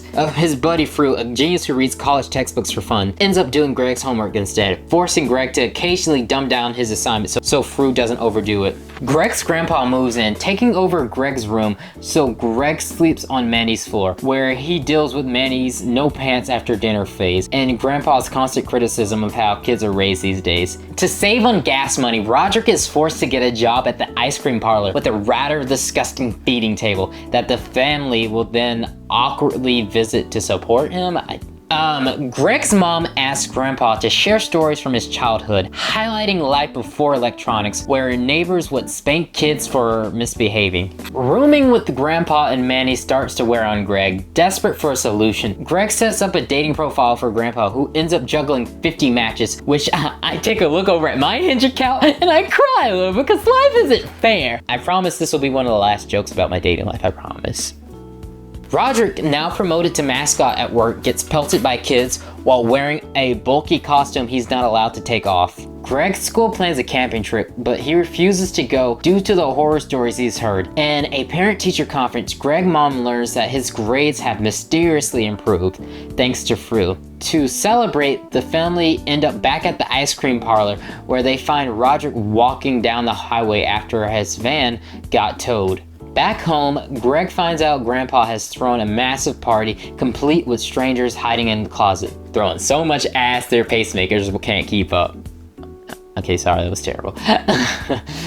Grandpa's behavior requires constant supervision, so they're forced to watch his shows. Meanwhile, Greg's mom tries to launch an electronic-free weekend, going around town putting up flyers for it. The town prepares for their electronic-free weekend, cleaning up the park. During the electronic-free weekend, Greg's dad suggests Greg and Rowley open a lemonade stand. The boys struggle with recipes, eventually resorting to selling water that they call fitness water. They move their business down to the park, and volunteers raid their supplies, forcing Greg to join the cleanup cleanup, where he and Fru get annoyed and escape to the creek. After a chase by the Girl Scouts, Greg's mom tracks him down using a pet tracker that she had inserted on his shoelace. Greg, like the little bitch he was, sells out Billy, the guy who followed them as well. Greg's dad has been on his case since the town park incident and will come home to watch Greg and his dad at the same time. Greg gets afraid that his dad would be angry at him for letting his toothbrush cap fall down the sink. He takes apart the plumbing, which causes the water to sink through the roof. Greg gets his grandpa to help in the incident. They go to the hardware store to fix it, and that's when Greg realizes that his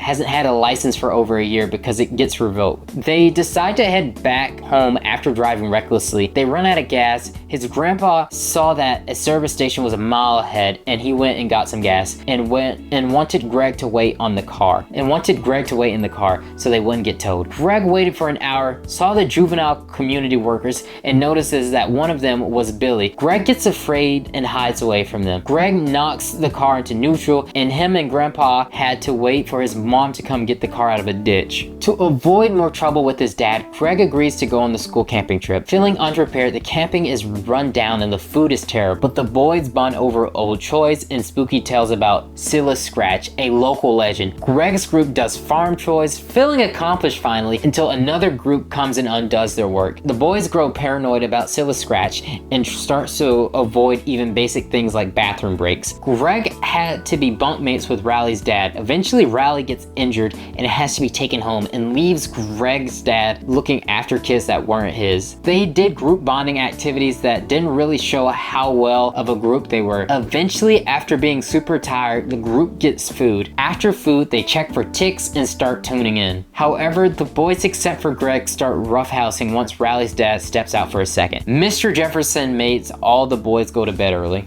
Everyone at camp is homesick and desperate to leave except Greg, who still doesn't want to face his dad's wrath. The only way people can leave are through a medical emergency, so the kids start doing things to make themselves sick. They took away the deodorant because people were getting sick eating them. Launch of a deodorant for the developmentally disabled called Slow Stick. It's also edible because, you know, those people don't know. And now sports. When Rowley returns on the last day of camp, the group must spend the night outside. In an effort to make a fire, they accidentally use poison ivy as kindling, sending Mr. Jefferson to the hospital. Greg's dad arrives as a replacement chaperone and adds to the Scylla Scratch lore with a ghost story. Since no one can shower or wear deodorant, it starts to smell like wet ass. Later, Greg discovers that Scylla Scratch was a tale his dad invented to claim an old shed as his private bathroom. On the ride back, Greg decides to keep the real Scylla Scratch secret to maintain cramped tradition. Greg's obsession with himself kicks off in a big way after watching The Truman Show. Yes, this is not a joke. Convinced his life is a TV show, Greg starts performing for imaginary cameras, exaggerating his reactions, winking at the viewers, and attempting dramatic re-entries. He even contemplates his catchphrase, "Bite my biscuits." Though his vanity is clear, it's at this point of 11 books so far that I think Greg Heffley may be on the spectrum. Greg can't seem to settle on how he wants to be remembered. Paranoia sets in, leading him to wonder if his families are actually actors, with Rowley, if it is, deserving a Best Actor award. Greg's focused on being interesting is starting to push his limits of believability. Greg is vain and pretty awful, but there are only so many ways you can say that before it starts to lose its impact entirely. Everything in life is just meaningless reputations. At this point, all you want is for the suffering to end, to get a few likes and subscribers, and to avoid to have to create something like a Captain Underpants retrospective. Wait, no, that ain't happening! Anyway, Greg gets super stupid and in his own head, and this is the weirdest introduction to a Diary of a Wimpy Kid book ever. Remember when he was afraid about going to middle school or some shit? I do. That was before reading these books took 12 years off my life. Greg gets paranoid that his family are robots and does everything to make sure they aren't. Greg gets afraid that the aliens or some shit are watching him. I don't know anymore. This book isn't making any sense and it's 2 a.m. and I'm losing my shit. Greg is really afraid that people are secretly watching him. At the school book fair, Greg squanders his mom's money on random trinkets instead of books, much to her disappointment. She insists he exchange his loot for books, urging him to discover hobbies through reading. This reminder makes Greg think back on failed creative attempts like poetry, where he felt misunderstood. Greg also criticizes the way kids are divided at school, with talented kids burdened with tasks like helping their teachers' tax returns, while the less academic ones are essentially treated as manual labor. Greg's mom is unimpressed with his book choices, which are mostly Goosebumps knockoff. While Greg's daydreams of escaping into the future and gaining fame, it becomes clear that he longs for a life much bigger than his own. Theme of Greg's endless dreaming about grander things continues. I don't know, man, this book ain't really that good. Greg's family is feeling a little insecure by their neighbor's decoration progressively increasing in quality throughout the years. A neighborhood flock of geese starts terrorizing everyone, even attacking Greg and his family's Halloween decoration. His mom won't call animal control, seeing them as part of nature. Meanwhile, their pet pig's new trick, using a see and talk device, freaks Greg out, making him feel animals have it easier than he does, mooching off of humans while he has to work for attention. Desperate for Halloween candy, Greg tries his hand at the school balloon contest, hoping to win a jar of candy corn. Their contest requires finding the further travelers balloon. Meanwhile, kids at school attempt to revive the cheese touch tradition, despite the principal's efforts to prevent it, proving that everyone, including Greg, just wants the thrill to get them through the monotony of life. The students do the balloon launch. Greg's balloon gets the furthest. All he needs is for someone to return it back to him when it breaks. Greg is worried because no one has returned his letter yet, and it's been 2 days. Greg's balloon is found by a kid named Maddox, whose strict mom insists on a play date. Maddox's sheltered lifestyle is a stark contrast to Greg's freewheeling antics, and after a tense play date, Greg realizes they're too different to even get along. Despite his balloon being found, Greg's principal refuses to award him the prize without proof it's traveled the furthest. Determined, Greg begrudgingly sets up a second playdate with Matt, hoping to get the necessary F. The awkward day leaves Greg frustrated and annoyed, but he managed to retrieve his balloon, though his mom is disappointed they didn't click as friends. Greg's mom introduces a new grab bag chore system, promising Halloween candy for completing chores. Greg barely cares since he won the candy corn, but his plans are ruined when the family pig devours it. It leads to a messy car ride to the vet. It puked in the back of Rodrick's van, causing Greg to puke in the back of the van, which, holy shit, look at that drawing. I don't even know if that's PG. They have a run-in with the police. Greg's mom is disappointed by Greg's pattern of deception, insisting he takes on extra chores as punishment. Greg's mom encouraged him to challenge himself and think about the future. She's frustrated by his lack of ambition, especially after he tells her he wants to be a video game tester in life. Her concerns for his future feels overwhelmed to Greg, who prefers to live in the moment and avoid a responsibility. Though he pretends to consider her suggestion, Greg feels he doesn't really have any good role models since everyone in his family constantly lie to their kids. Greg gives multiple examples of Rodrick, his mom, and his dad, and his grandpa lying to him, and this goes on for a while. And this book feels like we're trying to extend the bits so that the author doesn't have to make a compelling story. Oh my lord, it took us 20 pages to explain that Greg is gullible. What? I mean, I'm good. I'm glad to read this. I'm glad to do this entire thing. During a university tour, Greg pretends to be a child genius, impressing a girl who asks him to tutor her in psychology. He goes all out to help her, only to be deflated when her boyfriend appears, reminding Greg that college probably isn't for him. Greg's a bit upset that he didn't get invited to the biggest party at the school. Marina, who usually throws massive parties in her basement, is keeping it small this year since the cops got involved last time, and she's only inviting members of the school band. Rowley gets invited because Rowley got the dog in him. Determined to join, Greg tries to convince his parents to let him join the band. His mom is all for it, but his dad isn't thrilled, especially since Greg barely touched the piano they bought for him before. Greg comes up with the excuse that he doesn't like the piano because it wasn't electronic. His teachers was a little bit too concerned for comfort, and the music wasn't his style. Greg's mom insists that maybe the piano wasn't a good fit for him. They go to the instrument store, which Greg initially picks a guitar thinking it's cool, only to find out it's not allowed in the school band. He eventually settles on the French horn, but his dad is reluctant to pay for it due to the cost. He only agrees after Greg promises to practice every day, though Greg soon realizes that might be too much of a hassle just to go to a Halloween party. At band practice, Greg notices the stereotypical look of each section. The brass section where Greg is mostly guys, which he regrets, while the woodwinds are full of girls. And Rowley, despite practicing every night, Greg struggles with the French horn and realizes he probably won't be invited to the Halloween party after all. In an attempt to tag along with Rowley, Greg suggests a group costume, which his mom overhears.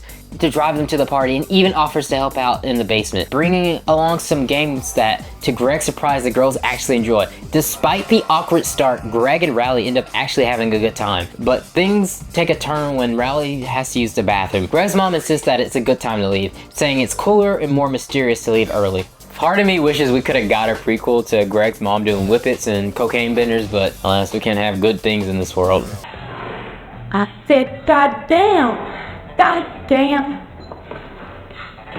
After the party, Greg wants to quit the band, but his dad won't let him. Having paid so much for the French horn, he insists Greg sticks with it, especially since he's planning on actually attending the fall concert. At practice, Greg has been piggybacking off of another French horn player, but on the day of the concert, his backup is nowhere to be found. To make things worse, Greg and Rowley get locked out just before the performance.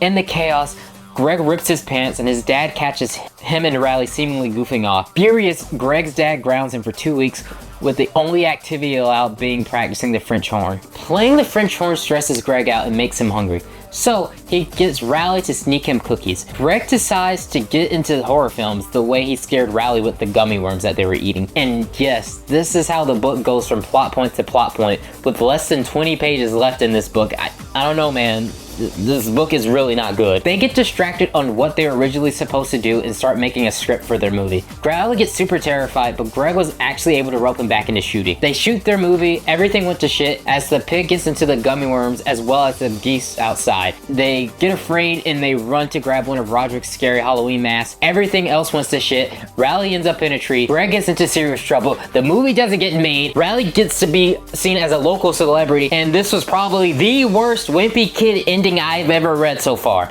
Oh my god, it's terrible. So now we move on to the final live action movie, Dagger Wimpy Kid: The Long Haul. Notably, it introduces a new cast, but rather than bringing fresh energy, the opening scene immediately feels like a shallow attempt to recapture the charm of the original trilogy. Right away, we see the new approach to the Heffleys, and it's not a great one. Greg's mom is portrayed as overbearing without any sense of warmth that balanced her characters in previous films. It's a stark contrast, especially when she delivers lines like, "I failed as a mother," which just comes off harsh and robotic. Something feels off in the cast chemistry too, which becomes especially clear as the family interactions lacks that natural feel, like that snappiness that made the first movies relatable. The movie follows the book's basic storyline but with less charm. The family decides to go on a road trip and each character starts to feel more like a caricature than a fully fleshed out person. Greg and Rodrick's behavior feels whinier and more superficial, and the dad lacks the charm of the original actor. In my honest opinion, really made the series work. He was like the glue, coming across as passive and uncharacteristic. You can tell the movie's sense of humor is trying too hard to be relevant, using outdated internet culture and references that makes it feel painfully dated, even though that movie came out 7 years ago. In an attempt to control screen time, Greg's mom confiscates everyone's electronics, but each family member sneaks around to use them anyway, including the dad who awkwardly tells the boys, "Just don't tell your mom." This completely undermines his role as any sense of a moral anchor in the family, making him seem almost spineless. At the fair along the way, Manny wins a pig, which doesn't seem to have any purpose other than adding chaos. Greg and Rodrick end up on a ride together where they get chased by an irate stranger, the Beardo character, but the situation feels contrived and makes little sense. Why would this man care so much about some random kids? It's as if the movie wanted an antagonist but couldn't find a believable way to build one. While the parents are outside the car, Greg and Rodrick reprogram the GPS to take them to a video game convention. Once they get there, Greg meets his YouTube idol, but his parents crash the event, causing him massive embarrassment. His mom's line, "As long as there's breath in my lungs, you'll never play video games again," is like unintentionally intense, like something that belongs in God of War, something that Kratos would probably say instead of whatever this attempt at a family comedy is. As the Heffleys arrive at their family reunion, they lose all of their family photos, and the actress' performance feels flat, as though they're just going through the motions. It's painfully obvious here that the movie is following the book without adding anything unique to make it work.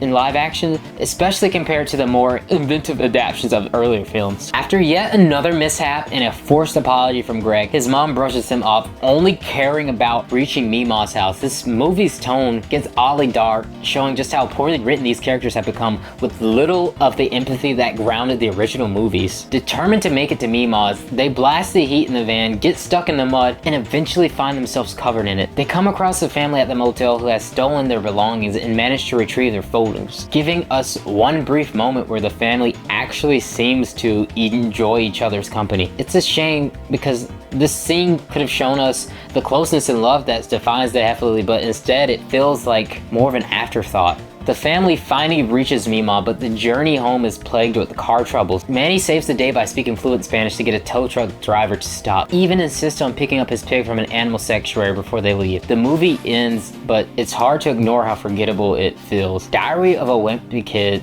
The Long Haul, doesn't really add anything new to the franchise. It lacks that warmth, that humor, and that relatability that made the original movies great, making it less of a memorable family comedy and more of a lackluster road trip that quickly gets forgotten. In Diary of a Wimpy Kid, The Getaway, Greg recounts a chaotic family trip to the tropical island Socorros, where his parents went on their honeymoon. Greg isn't thrilled about going on the trip and is especially irritated by others' vacation stories, unless of course something went wrong. Greg's parents, behind on Halloween decorations, decided to skip the usual Christmas routine and instead go on a family vacation. The only one dreading it is Greg, who isn't a fan of long flights. The trip starts with delays. Family leaves for the airport later than planned on a snowy roads and misses their main parking, forcing Greg and his dad to park in the economy lot and haul back to the terminal. They nearly freeze waiting for a shuttle to end up missing them, forcing them to walk through the snow. Once inside, TSA delays and chaos ensue, and Manny causes additional havoc. Someone should chunk that football head kid into the sun. No disrespect to go. By the time they reach their gate, their flight is delayed, not once but multiple times. Greg's dad scores a first-class ticket, leaving Greg squished between a family with a crying baby, which he finds both gross and nerve-wracking. At one point, he even gets disgusted by a stranger's feet on the armrest. Greg hopes for a break in first class, but loses his chance when Rodrick cuts him. Arriving at the resort, Greg feels hopeful as he watches the welcome video on the way in. His parents are excited and act romantically, hoping to relive their honeymoon. However, they're disappointed when they don't get their honeymoon suite. Greg's enthusiasm dips when he realizes he accidentally picked up someone else's luggage and now has nothing but the clothes he's wearing. When they get to the crowded pool, Greg is already feeling annoyed. The director of fun at the resort, an overly enthusiastic staff member, organizes a pool game involving silver dollars, which turns into a free-for-all. Greg dives for some but loses them to other kids, using the momentarily distraction to do some swimming. An unexpected encounter with lizards and slugs unnerves him, and to make matters worse, lunch with his family brings an attack from agitated birds.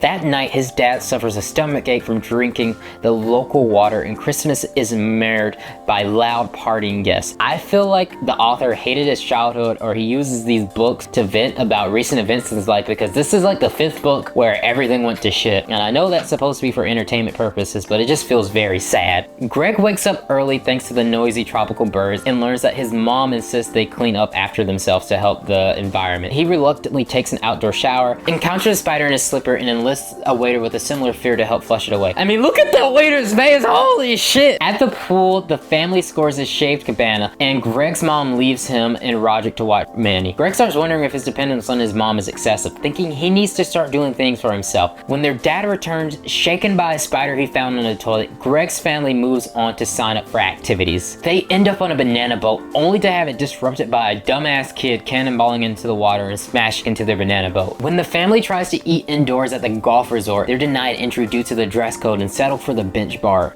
Manny causes a scene by throwing the remote for his sports game into the water, and the guests are furious. Rodrick flirts with a girl, but a bonfire later ends in disaster due to mosquitoes, and their family attempts to enjoy a turtle hatching event is interrupted by Rodrick sneaking off with the girl. Manny ends up taking one of the baby turtles with him back to the hotel room, forcing Greg's dad to have to go back to the beach to set it free. What a family.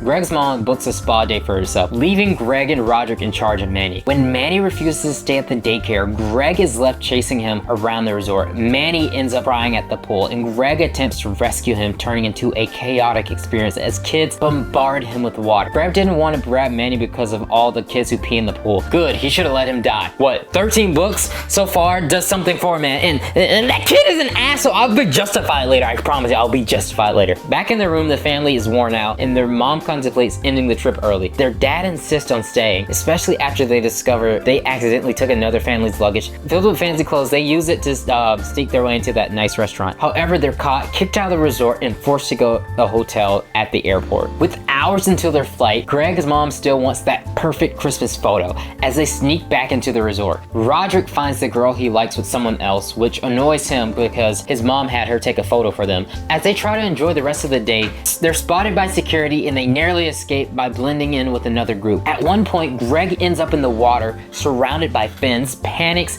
and then realizes they're dolphins. In the chaos, the family finds himself on the wild side of the resort. After a final failed escape attempt involving Rodrick dropping Greg off into a water due to a spider scare, they make a dash for the airport. Greg's mom finally gets that Christmas photo, though the trip ends on a sour note when they learn that they've been banned from the resort. Kenny's storytelling is on point, turning a regular family vacation into an escalating disaster. The Healthleys are selfish and dysfunctional, with Greg often reflecting his family's worst quality. It's no wonder he's seen as a bit of an anti-hero, I guess, if you want to use that. He fits right in with the chaos around them, so you can't really blame him for the way he turned out. You can blame Manny though. Manny's an asshole.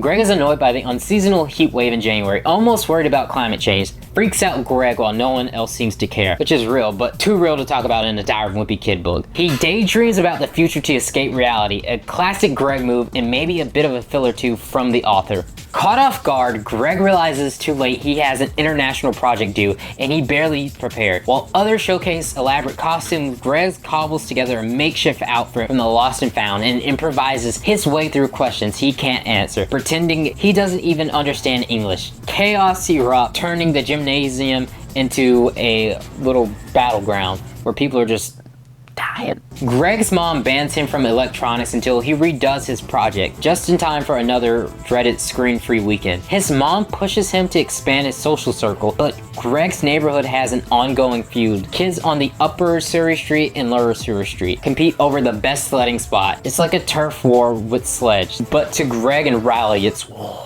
Greg's family pet pig causes trouble after being put into an obedient school by Greg's dad. The pig escapes, leading Greg to suggest it's in hibernation. So some of these are just random plot points they'll put in. I mean, this, again, we've seen it already in a bunch of other Wimpy Kid books. As it finally cools down, Greg's mom makes him wear thermal underwear, which he despises. Indoor recess begins a new level of grossness as germs spread like wildfire. Misinformation from classmates like Albert and Sandy only make things worse, and Greg tries to avoid everyone.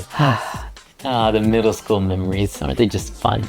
On the way home, Greg and Rowley sneaks into local businesses to warm up. They're nearly caught peeing in Lower Surrey Street's bushes, almost triggering another neighborhood conflict. I'm personally liking the war undertones of this book so far. I don't know, man, it's crazy. I'm finally enjoying a Wimpy Kid book in God knows how long. It's just silly, it really is, but I'm enjoying my time reading this one. Greg worries about freezing and attempts to gain weight for warmth, but to no avail. He and Rowley start using Greg's grandma's house as a stopover during the cold walks home. They're spooked by a mysterious figure who turns out to be Greg's mom, who was coming over to do laundry. With all the snow days used up, Greg's school insists on staying open. The boys are being removed from safety patrol positions for snowball fights, leaving girls to take over the safe Safety Patrol. Greg contemplates becoming an informant for Safety Patrol, however that was quickly put to bed on the Safety Patrol got ambushed with snowballs coming home. The school itself is freezing due to open windows, turning students into savages as a blizzard rolls on. An early dismissal sees Greg sneaking onto the Rowley Street bus, and then they would just walk from there as it's closer to their house than walking. They were deep into enemy territory. Now, if you start to pretend that this book is a covert spy novel, it really helped with reading about the 13th book about some middle schoolers still being in 7th grade. My alternate reality book theory is the original trilogy of books and then the rest of the book. It has to be some sort of multiverse Schrodinger's cat sort of thing. Maybe it's the cheese touch. Maybe in one reality Greg and Rowley swapped having to eat the cheese. Maybe Greg was the one who ate the cheese, and in this reality causing him to be in a hallucinogenic coma where everyone is stupid and doesn't learn from their actions, having to have him relive 7th grade as his mom and dad are in the real world going into crippling debt. Manny tries to pull the plug, and Rodrick is actually a successful musician in this reality, so good for him. I don't know, man. I've had to read so many of these books. It's the only way I can justify the stupidity of Craig still being in 7th grade. I'm losing it, y'all. Please subscribe. Chaos ensues when a snowball hits the bus driver, leading to Greg and Rowley being blamed and being kicked off. Caught by the Rowley Street kids, they flee into the woods, fearing urban legends about the Mingo family, locals living off-grid in the area. Their dad conveniently rescues them just as things were about to go crazy. A massive snow day finally arrives, but Greg's mom hides the TV batteries to force him to do chores, including babysitting his brother Manny. Greg even carries Manny around like a backpack, completing chores with Manny clinging to him. Greg tries to find something to entertain Manny with. He starts by saying that the floor is lava, which freaked out Manny. I mean, oh my god, look at his eyes. Eventually, Greg had to knock out the rest of his chores with Manny on his back, and the last thing he had to complete was shoveling the driveway. He didn't finish in time and got lectured by his parent. Greg and Rowley are under siege in the snow by rival neighborhood kids. Inspired by his dad's stories of winter battles, they build a fort and fly their own flag, which only incites more attacks. Greg's dad channels a medieval strategy, offering suggestions or fort constructions that delight Greg and amp up the stakes.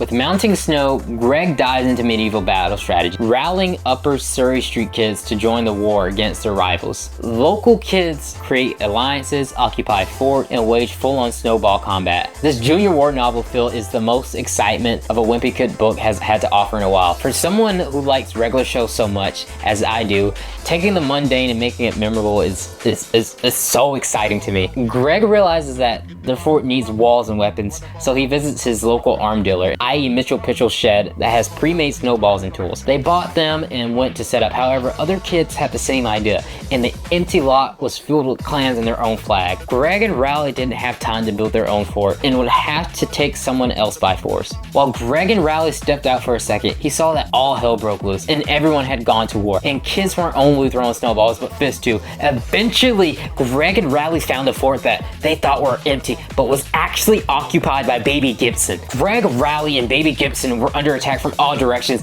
but they pushed them back for a second until they were overrun and kicked from their fort, leaving Greg and Rowley out in the open battlefield, which looks so sadistic and cool. And finally, a Wimpy Kid book, since the first 3 have kept me intrigued. Eventually, the fighting stops whenever one kid gets hit in the mouth and loses some teeth. A truce is briefly negotiated to ban ice balls and yellow snow, so representatives from all the clans had a meeting in the center of the empty lot, came together to settle on the rules. This book is so stupid and great. Lower Surrey Street blindsides the Upper Surrey Street kids and rides down the coveted hill. The Upper Surrey Street kids all band together to keep the Lower Surrey Streets at bay. Greg's dad oil dumping idea sees Rowley mistakenly dumping hot chocolates instead on the Lower Street kids, which is just brutal. Holy crap. The Lower Surrey Street kids regroup and reforce, wearing athletic padding and returning with renewed force. Greg's group realized that they were hungry and low on ammunition, and the Lower Surrey Street kids were staying warm and keeping themselves entertained, while the Upper Surrey Street kids were losing members by the hour due to hunger or responsibility. After that, the situation for everyone seemed grim, and the Lower Surrey Street kids were launching paper airplanes, giving the Upper Street kids the chance to surrender. So Trevor Nix, who is like this neutral outsider who lived on both sides of the street,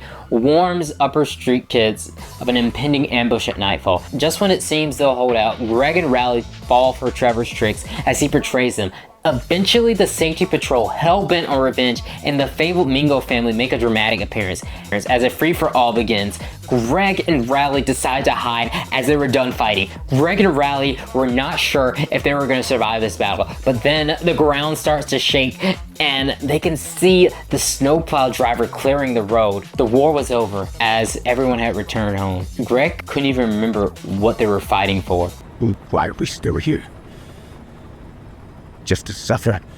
It warms up again. Everyone has kind of returned to the status quo. Greg realizes that he isn't meant to be a hero. He's meant to stay out of the way and survive like the roach that he is. Overall, really good book. It kept one plot point that actually built to an exciting climax. I don't know if it's my affinity for whenever children's media does something super extreme / gritty and puts its own G-rated spin on it, but it's always entertaining to me. I guess that's why I like Kids Next Door, which I want to see Kids Next Door, let me know. It was the first Wimpy Kid book in a while that was a real page turner to me. I don't know, I just really enjoyed this one. 2 thumbs up. Diary of an Awesome Friendly Kid is the spin-off of the popular Wimpy Kid series, narrated from the perspective of Rowley Jefferson, Greg's best friend. This change in viewpoint serves as a refreshing palate cleanser after reading numerous Wimpy Kid books in a row. Though it's evident that this installment targets an even younger audience than the main series. Rowley introduces himself and shares his close friendship with Greg, explaining that he titled the book Diary of an Awesome Friendly Kid after his dad affectionately nicknamed for him. However, Rowley's dad isn't a fan of Greg, claiming he doesn't get Greg's sense of humor. To be fair, after reading 14 of these books, it's hard to blame him. Greg can be kind of an ass. When Greg learns about Rowley's diary, he manipulates Rowley into writing his biography for when he becomes rich and famous. Rowley whimsically renames the book Diary of Greg Heffley, treating it like a real biography. He recounts how he and Greg met in 4th grade and mentions that Greg's family actually owns most of Rowley's belongings, including his bike. This leads to Rowley's first realization of Greg's influence over him. Despite this, Rowley finds Greg hilarious and generally likes his family, although he is not a fan of Rodrick's band, and Manny weirds him out. Rowley's dad, after meeting Greg, says, "I do not like Greg." Me neither, fam. Rowley describes his first sleepover with Greg, where his anxiety peaks as he's away from home for the first time. Greg shares a scary story that frightens both boys, prompting them to flee from the basement and lock themselves inside, resulting in Rowley needing to be picked up. The boys attend a party for a kid named Tevin, which starts off well, but quickly spirals out of control when Tevin chases them around, leading to Rowley accidentally falling into a hornet's nest. Greg tells Rowley he owes him one. If I was Rowley, I wouldn't really hold my breath about Greg repaying Rowley. This is kind of a wonderful burn from Rowley, whether unintentional or not. Greg accomplishments are left blank. While exploring the ruins, Rowley and Greg encounter some teenagers who scares them off. Rowley trips and injures his ankle, and Greg forgets to come back for him. Rowley's parents search for him, revealing just how awful Greg can be. His parents went into the woods looking for him, and oh my god, this is horrible. Look at his mom's face. Holy shit, Greg is awful. Okay, anyway, Rowley reminisces about his late grandfather, whom he affectionately called Bampy. A spooky incident in his grandpa's cabin leads him to believe he's encountered his spirit. Greg attempts to prank Rowley by pretending to be a burglar. It backfires when Rowley inadvertently hits him in the face, and you know what? Greg deserved it. Rowley also recalls another prank that ends with Greg falling into a puddle, which, good for Rowley. Greg encounters Rowley's good boy nature by creating a good boy award system to get him to do his chores. I look forward to the day Rowley has enough of Greg's bullshit and then he powerbombs him through a table or something. Rowley discovers just how terrible Greg is as a study partner. Greg only wants to annoy Rowley instead of actually studying, leading to chaos in the library. Eventually, their antics get them kicked out. I've never wanted a fictional character to be thrown like a rag doll and have the air from their lungs evaporate so quickly. During a test, Greg attempts to cheat off Rowley, claiming their study partnership grants them their rights. They get caught, resulting in Greg receiving detention while Rowley faces disappointment from his teacher, which crushes him. Rowley foolishly reassures him, saying Greg is a terrible study partner. He's still a good friend. No, don't let him back in your life. He's not a good person. Oh my god. In a rare act of kindness, Greg stands up for Rowley's grade, but it's clear that he had ulterior motives. Rowley thanks Greg for doing something so nice, and it says that they were finally even. However, Greg mentions that Rowley has only paid him by just a little and still owes him so much. Tiny little American Psycho. Greg reminds me of the preppy guy from the Extremely Goofy movie, and I know that was a hell of an analogy, but that's all I got right now. Also, the Goofy movie is fantastic. Would y'all want me to review that? I don't know, let me know. Rowley begins to suspect Greg might be a liar, listing various scenarios that cast doubt on Greg's honesty. Rowley and Greg start making comics, which leads to a plethora of Zooey Mama jokes. They clash over superhero ideas, with Greg focusing on financial gains rather than the fun aspect of creating content. During another sleepover, Greg and Rowley sneak out to jump on a trampoline but are caught by Greg's dad. They engage in petty fights throughout the night, further highlighting Greg's annoying behavior. When they woke up in the morning, Greg was being a little bitch, insulting Rowley and being annoying. After lunch, Greg wanted to show Rowley a magic trick, which was having Rowley put a drink in between Rowley's two fingers. Also, Greg could eat Rowley's chocolate chip cookie. I don't know if I've said this before, but I hate Greg Heffley. Greg's mom was pissed at Greg, not because of the magic trick, but because Greg took something that wasn't his. She let Rowley take one of Greg's items so that they would be even. Greg was a little bitch boy again, trying to make Rowley jealous, and finally fought Rowley again. Greg's mom came in, broke the fight up, and separated them to different sides of the room. However, it didn't last long as both of them tried to make the other one jealous. They were super loud, and eventually Greg's dad had to come in and yell at them, saying he doesn't want to hear anything else from them. Anyway, they wake up in the morning, and the toy that Rowley took couldn't be found. Greg's mom knew something was up and made Greg and Rowley look for it. Greg tried to hide and flush it away. However, his mom made Greg give up 3 things. Rowley shares what he has written about Greg in his biography, but Greg demands edits to focus solely on him. In a moment of defiance, Rowley hits Greg back with his book, and y'all don't know how much I was cheesing. I swear to God, it was fantastic. Bro, I was screaming, ah!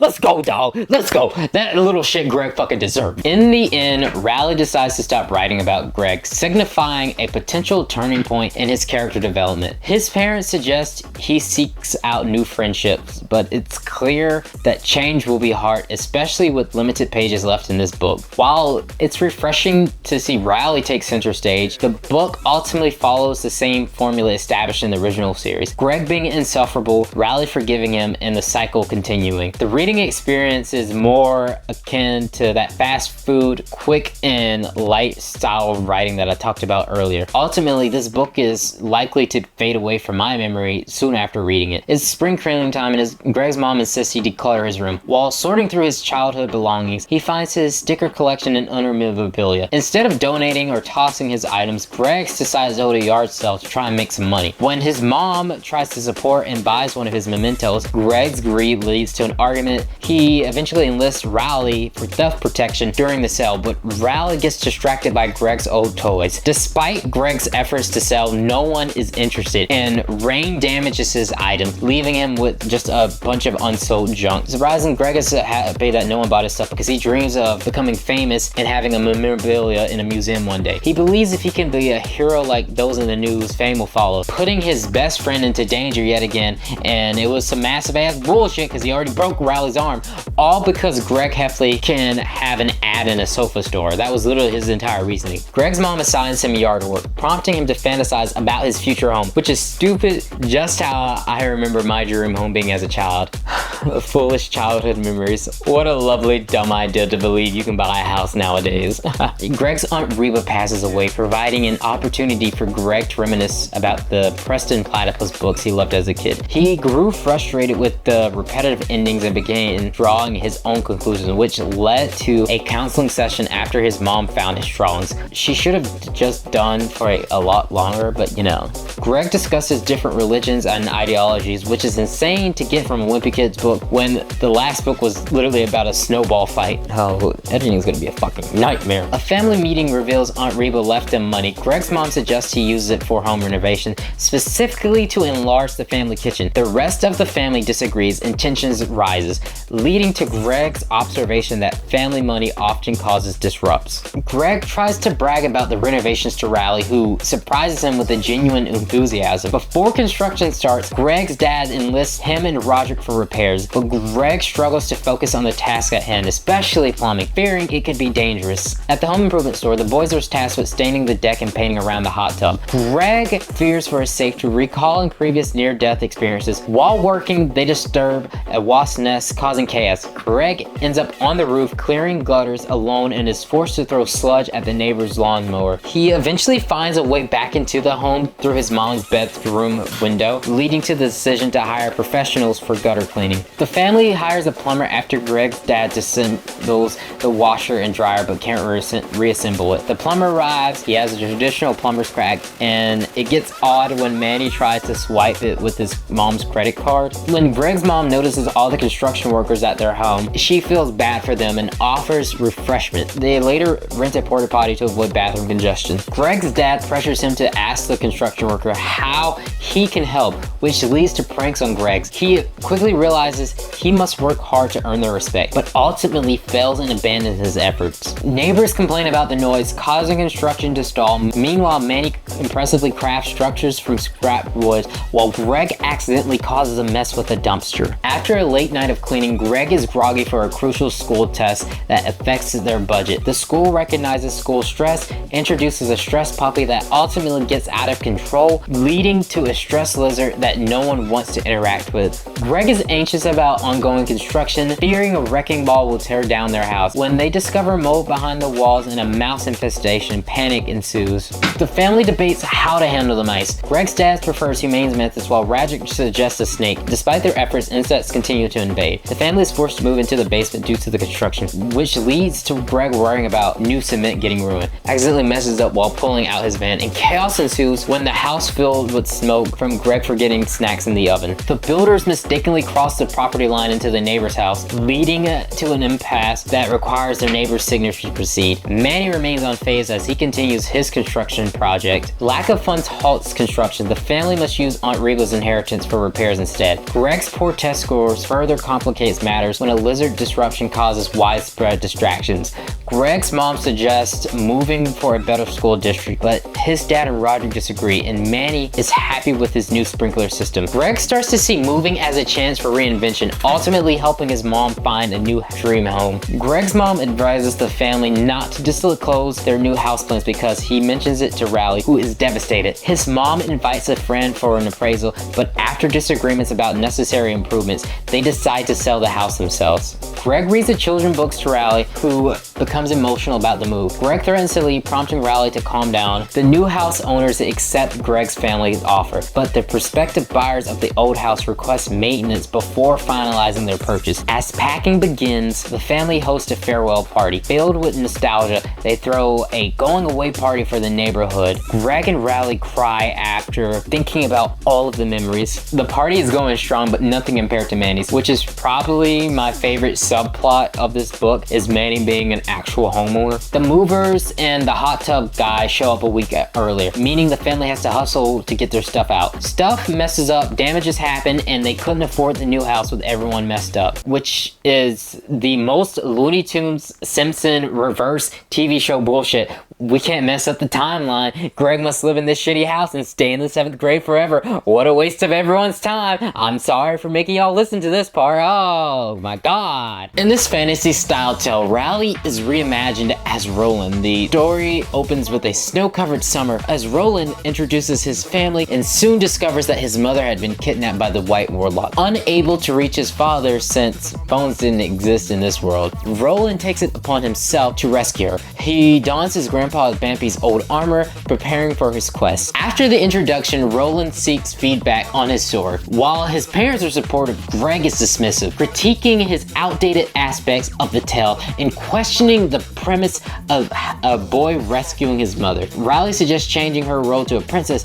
but Greg counters that princesses are tough and don't need rescuing. It took us about 20 books, but Greg Heffley is the feminist that children media apparently needed, and immediately ruins it by trying to cash in on Rowley's hard work. Return to the fantasy narrative. Roland enlists the help of Greg the Barbarian, a friend who loves to smash, though is not very bright. This is deserving. Garg doesn't even ask his parents for permission to go because they never really cared about him anyway. They need to buy armor for Garg, who refuses to wear any because he wants to show off his muscles. Roland spends his last gold coins on a map, excited for the adventure outside the city. Rowley worries that Greg won't end up liking Garg, but he ends up loving the character, envisioning action figures based on him. Greg, however, dismisses the idea of Rowley's action figure since he's just an ordinary boy. Rowley proposes making Roland a wizard, but Greg argues that no one wants to read about a boy wizard, which is just cheeky. Greg went overboard with Merc and he was really trying to get Rowley to make it about Garg. Roland and Garg begin their journey and starts to help their villagers with their chores, only to find the villagers taking advantage of their kindness. Despite wanting to leave, Roland believes that his mom wants him to stay and help. Greg asserts that no one wants to read a story about boys just doing chores,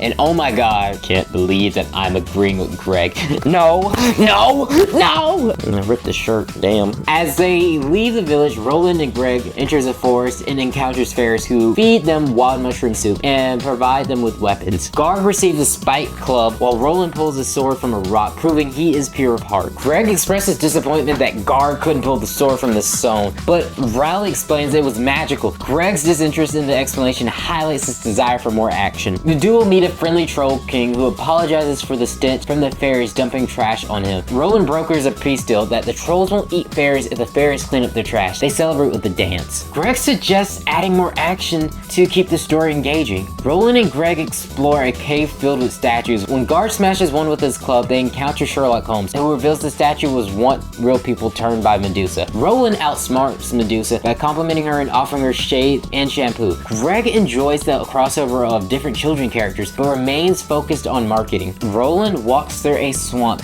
and meets a one-eyed wizard who warns him about the White Warlock, revealing that's his mother in peril. Greg dismisses the scene as two characters talking, clearly unaware that the dialogue can build tension. He demands more female characters for better marketing and expresses fatigue over the trope of an endless winter. The one-eyed wizard unfreezes previously turned heroes, some of whom want to join Roland's quest. Greg appreciates the new character for their marketing potential, but criticizes the inclusion of a half-cow, half-man alien, arguing it disrupts the medieval aesthetic. Roland's team faces an ambush and escapes their enemies. Greg calls for more comedy romance, but Rowley dismisses the suggestion, believe it undermines the story. As fatigue sets in, the one-eyed wizard proposes they rest at a deserted castle. Inside, they meet a teenage vampire who hasn't seen visitors in centuries. He joins their quest, but can only travel at night. Greg loves the vampire concept because it will attract both male and female audiences. He also suggests a plot twist. The twist reveals that Christopher, the vampire, is also a werewolf. The group discovers Shavana missing in the morning, prompting a search. Sherlock Holmes quickly finds a trail leading them on. Greg suggests a character death, anticipating backlash from potential future fans who may turn against Rowley. Flies run rogue, leading to disrupt amongst the group. Roland allows everyone to voice their complaints before following their trails of footprints, only to find themselves in a cornfield trap. In desperation, he seeks help from Bampy, whose ghost appeared to guide them out. However, they soon face a river of lava. The wizard's magical left hand is destroyed by a geyser. Greg enjoys the heightened stakes, but believes another character should die off. The team journeys through a desert, resting and realizing they must hurry, as the warlock plans to turn Roland's mother into his queen by nightfall. Roland meets a helpful mermaid who summons Narwhal to expedite their journey. Tensions rise between Rowley and Greg due to the latter's insistence of markability and edginess. Roland's team arrives at the iceberg, uncovering the one-eyed wizard's treasury. The white wizard, revealed to be Santa, has been trapped by his brother's jealousy. The wizard plotted revenge due to his resentment over Santa's fame. After a chaotic battle in which Shavana saves Roland, the true villain is defeated and peace is restored. Roland's mother helps save the day, and everything wraps up nicely as the heroes go their separate ways. Greg appreciates the book for its marketing potential, particularly its Christmas ending. Meanwhile, Rowley's primary concern is pleasing his parents, as he enjoys sharing stories together. Overall, while the spin-off may seem childish, Rowley Jefferson's awesome friendly adventure offers a sweet narrative with Rowland as a likable protagonist. The subplot of Rowley embodying Jeff Kinney and Greg representing his publishing company adds a humorous meta-comedy on storytelling and marketability in children's literature. Overall, it's a very good fast food story. Greg is feeling the pressure of a cramped living situation. His family is temporarily staying in their grandma's house due to ongoing repairs of their own home. They're all cramped into the basement while their dog from a previous book occupies a guest room and keeps them from emerging during her social visits. Greg struggles with the lack of personal space and activities, resorting to puzzles to pass the time and adapting to his younger brother's many sleep schedule. In an effort to uplift the family spirits, Greg's mom suggests planning an affordable vacation. However, the family struggle to agree on a destination. They finally decide to take Uncle Gary's RV, which leads them to a camping store to gather supplies. The salesperson emphasizes the need for bear repellent and other safety gear, hinting at the mishaps to come, which is super real if you went camping with the bears. It's crazy. After cleaning out the RV and stocking up on food, the family sets off on their adventure. Initially, everything goes smoothly until they attempt to find a campsite. Their dad suggests a secluded area, leading to a series of trespassing incidents before they end up at an empty baseball field. The next day, they visit an activity center where Greg has a mishap while water tubing. He gets thrown off his raft, loses his shorts, and needs rescuing. The family set up camp at a national park. While everyone enjoys relaxing, their mom insists on activities. Greg gets lost while trying to return a borrowed item and ends up looking disheveled when they find him. The family faces a series of minor inconveniences, including a lack of hot water and an unpleasant smell from the toilet. At night, they hear a bear rummaging through their food, leading to an incident where Manny shoots a flare gun, scaring off the bear, proving the toddler has the best survival skills of the entire family. Remember that for later. Their flare incident forces the family to leave the national park early. Greg's mom insists they find a safer spot, leading them to a Camp Eden, an RV-like RV park, which, while exploring, they face a skunk invasion, which leaves a lingering smell at a campsite. The next morning, Greg learns about his public shower system and is tasked with laundry duties. After a frustrating encounter with misplaced clothes, he's dragged into a family swimming alley. In the pool, they narrowly avoid chaos as teens start launching watermelons at them. That is freaking wild. Greg's mom, hoping for more family bonding, encourages him to socialize with other kids at the RV park. He goes fishing but quickly realizes that the other kids are more interested in debating than fishing. As tension rises with the teenagers who previously tormented Greg's family, he joins forces with his new friends for a water gun ride. Their chaotic antic leads to an unexpected showdown with their teenagers. Like a retired mobster, and after the wild water gun battle, Greg wants to lay low, but his mom insists on attending a pool party. While trying to avoid trouble, Greg overhears plans that puts him at risk of getting in trouble with the camp officials. During a sudden thunderstorm, he races back to the RV only to discover a skunk has invaded their camper. Meanwhile, the campsite is hit by a flash flood, destroying the only bridge off the campsite, causing a riot, leading Greg to propose an escape plan involving rolling the RV down a hill through the river. I don't know why they did that. Everything that this kid has done so far has turned out to be stupid. This reckless idea nearly backfires as the RV is damaged. The rest of the family have climbed out of the RV except for Manny, who Tokyo drifts the thing, making the bridge drivable again. Manny uses his flare gun to save the day once again, proving to have the best survival instincts in the family. I don't know, this just seems like a cop-out by the writer, who is as tired of writing these as much as I am tired of reading them. The rest of the families at the RV park then leave, and finally Greg's family can enjoy their time there, which is actually the happiest ending of a Diary of a Wimpy Kid book I've read so far. 2021 is the busiest year of Diary of a Wimpy Kid, with a main series book, Rowley spinoff, and a movie, which means more work for me. Anyway, to the next book, which is the last Rowley spinoff so far. Rather than a traditional Diary of a Wimpy Kid story, instead it's a collection of short horror stories, which just seems like a way for the authors to break up the mold and give him something new to write about. However, I don't feel like any of these short stories do anything to push, I guess, the Wimpy Kid world forward. The Changing. Rowan, a boy experiencing strange changes, discovers he's a werewolf and comes from a long line of them. His family advises him to shave regularly to fit in with society, but Rowan doesn't want to hide his identity. Other werewolves start embracing their true selves as well. The prankster, Jasper, a notorious prankster, wakes up one day to find that no one in town is paying attention to him. Attending his own funeral, Jasper realizes he's the victim of an elaborate prank. Everyone pretending he's dead. When he believes the whole town was wiped out by a meteor, he jumps off a building in panic, only to realize it was yet another prank. After Gabe dies, he returns to haunt his best friend Rusty. Initially, it sounds like fun, but soon Gabe's presence becomes more of a nuisance, and Rusty finds his life being disrupted by his over-attached ghost friend, the Biter. Lily has a biting problem, leading her to suspect she might be a vampire. Eventually, it turns out she isn't a vampire at all, just an odd kid. The human head, Anders, not this guy from Workaholic, but a boy with only a head, faces struggles when he enters middle school. He befriends Gunther, who has only a body. Together, they attempt to impress the most popular new girl, but when she chooses Anders, Gunther becomes the headless horseman in a rage, while Anders in Prudence finds peace tending a garden. The scanner. At an airport, a scanner accidentally turns everyone into skeletons. Initially, people enjoy the novelty, but they soon miss their odd selves. In the end, they blow up the machine, ending the skeletal transformation. And that's it. That is literally the whole story. The Seller, Raph, who lives off-grid with his family, discovers they avoid technology intentionally. On his 18th birthday, his parents get him a cell phone, and he quickly becomes obsessed with it, falling victim to the very modern distractions his parents wanted him to avoid. The Nap, Great Aunt Fairy is mistakenly buried alive and returned from her grave, surprising her family. They invite her to an amusement park to make up for it, but she passes away again there, and the family only realizes it after a week.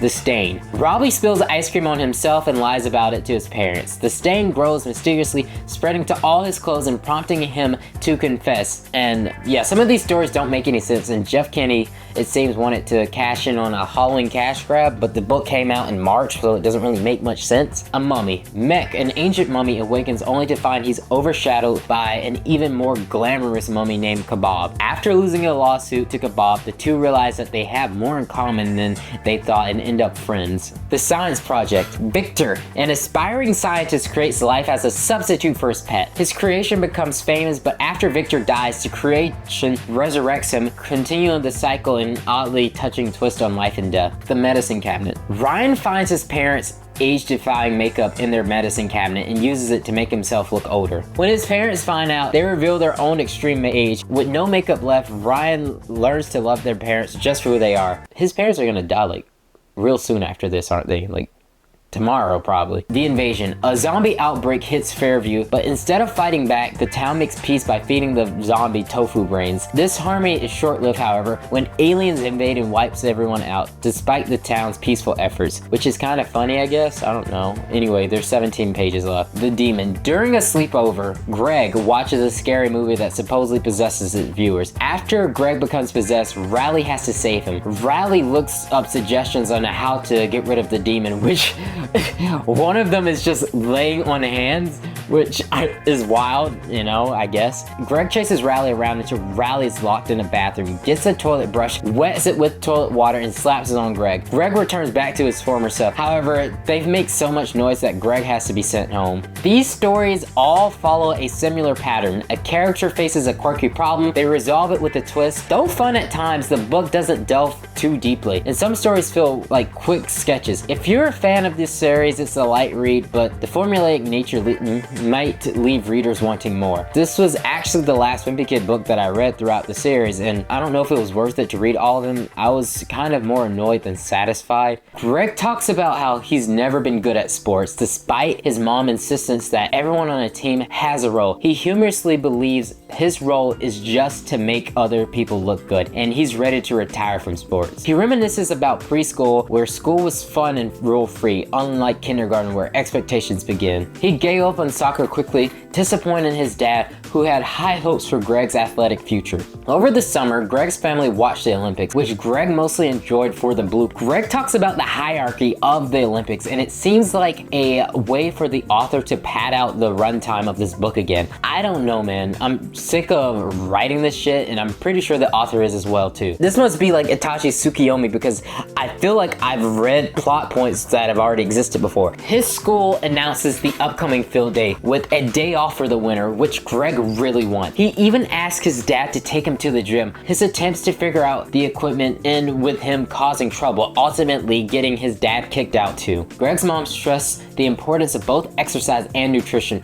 pointing out the hidden sugars in seemingly healthy food. Field day approaches, everyone, including the janitors and lunch ladies, get intensely competitive. Greg, initially scouting kids for his homeroom team, ends up traded for Jesse Range, a huge kid expected to give their team an edge. Silly little shit like this makes going through all these books back to back bearable. Just before field day, Jesse is stolen by Mr. Ray's homeroom, making his team the favorite to win. Despite Greg and his partner winning the three-legged race, their success is short-lived due to mishap, cheating, and injuries, including one caused by a sack of potatoes left by the lunch ladies.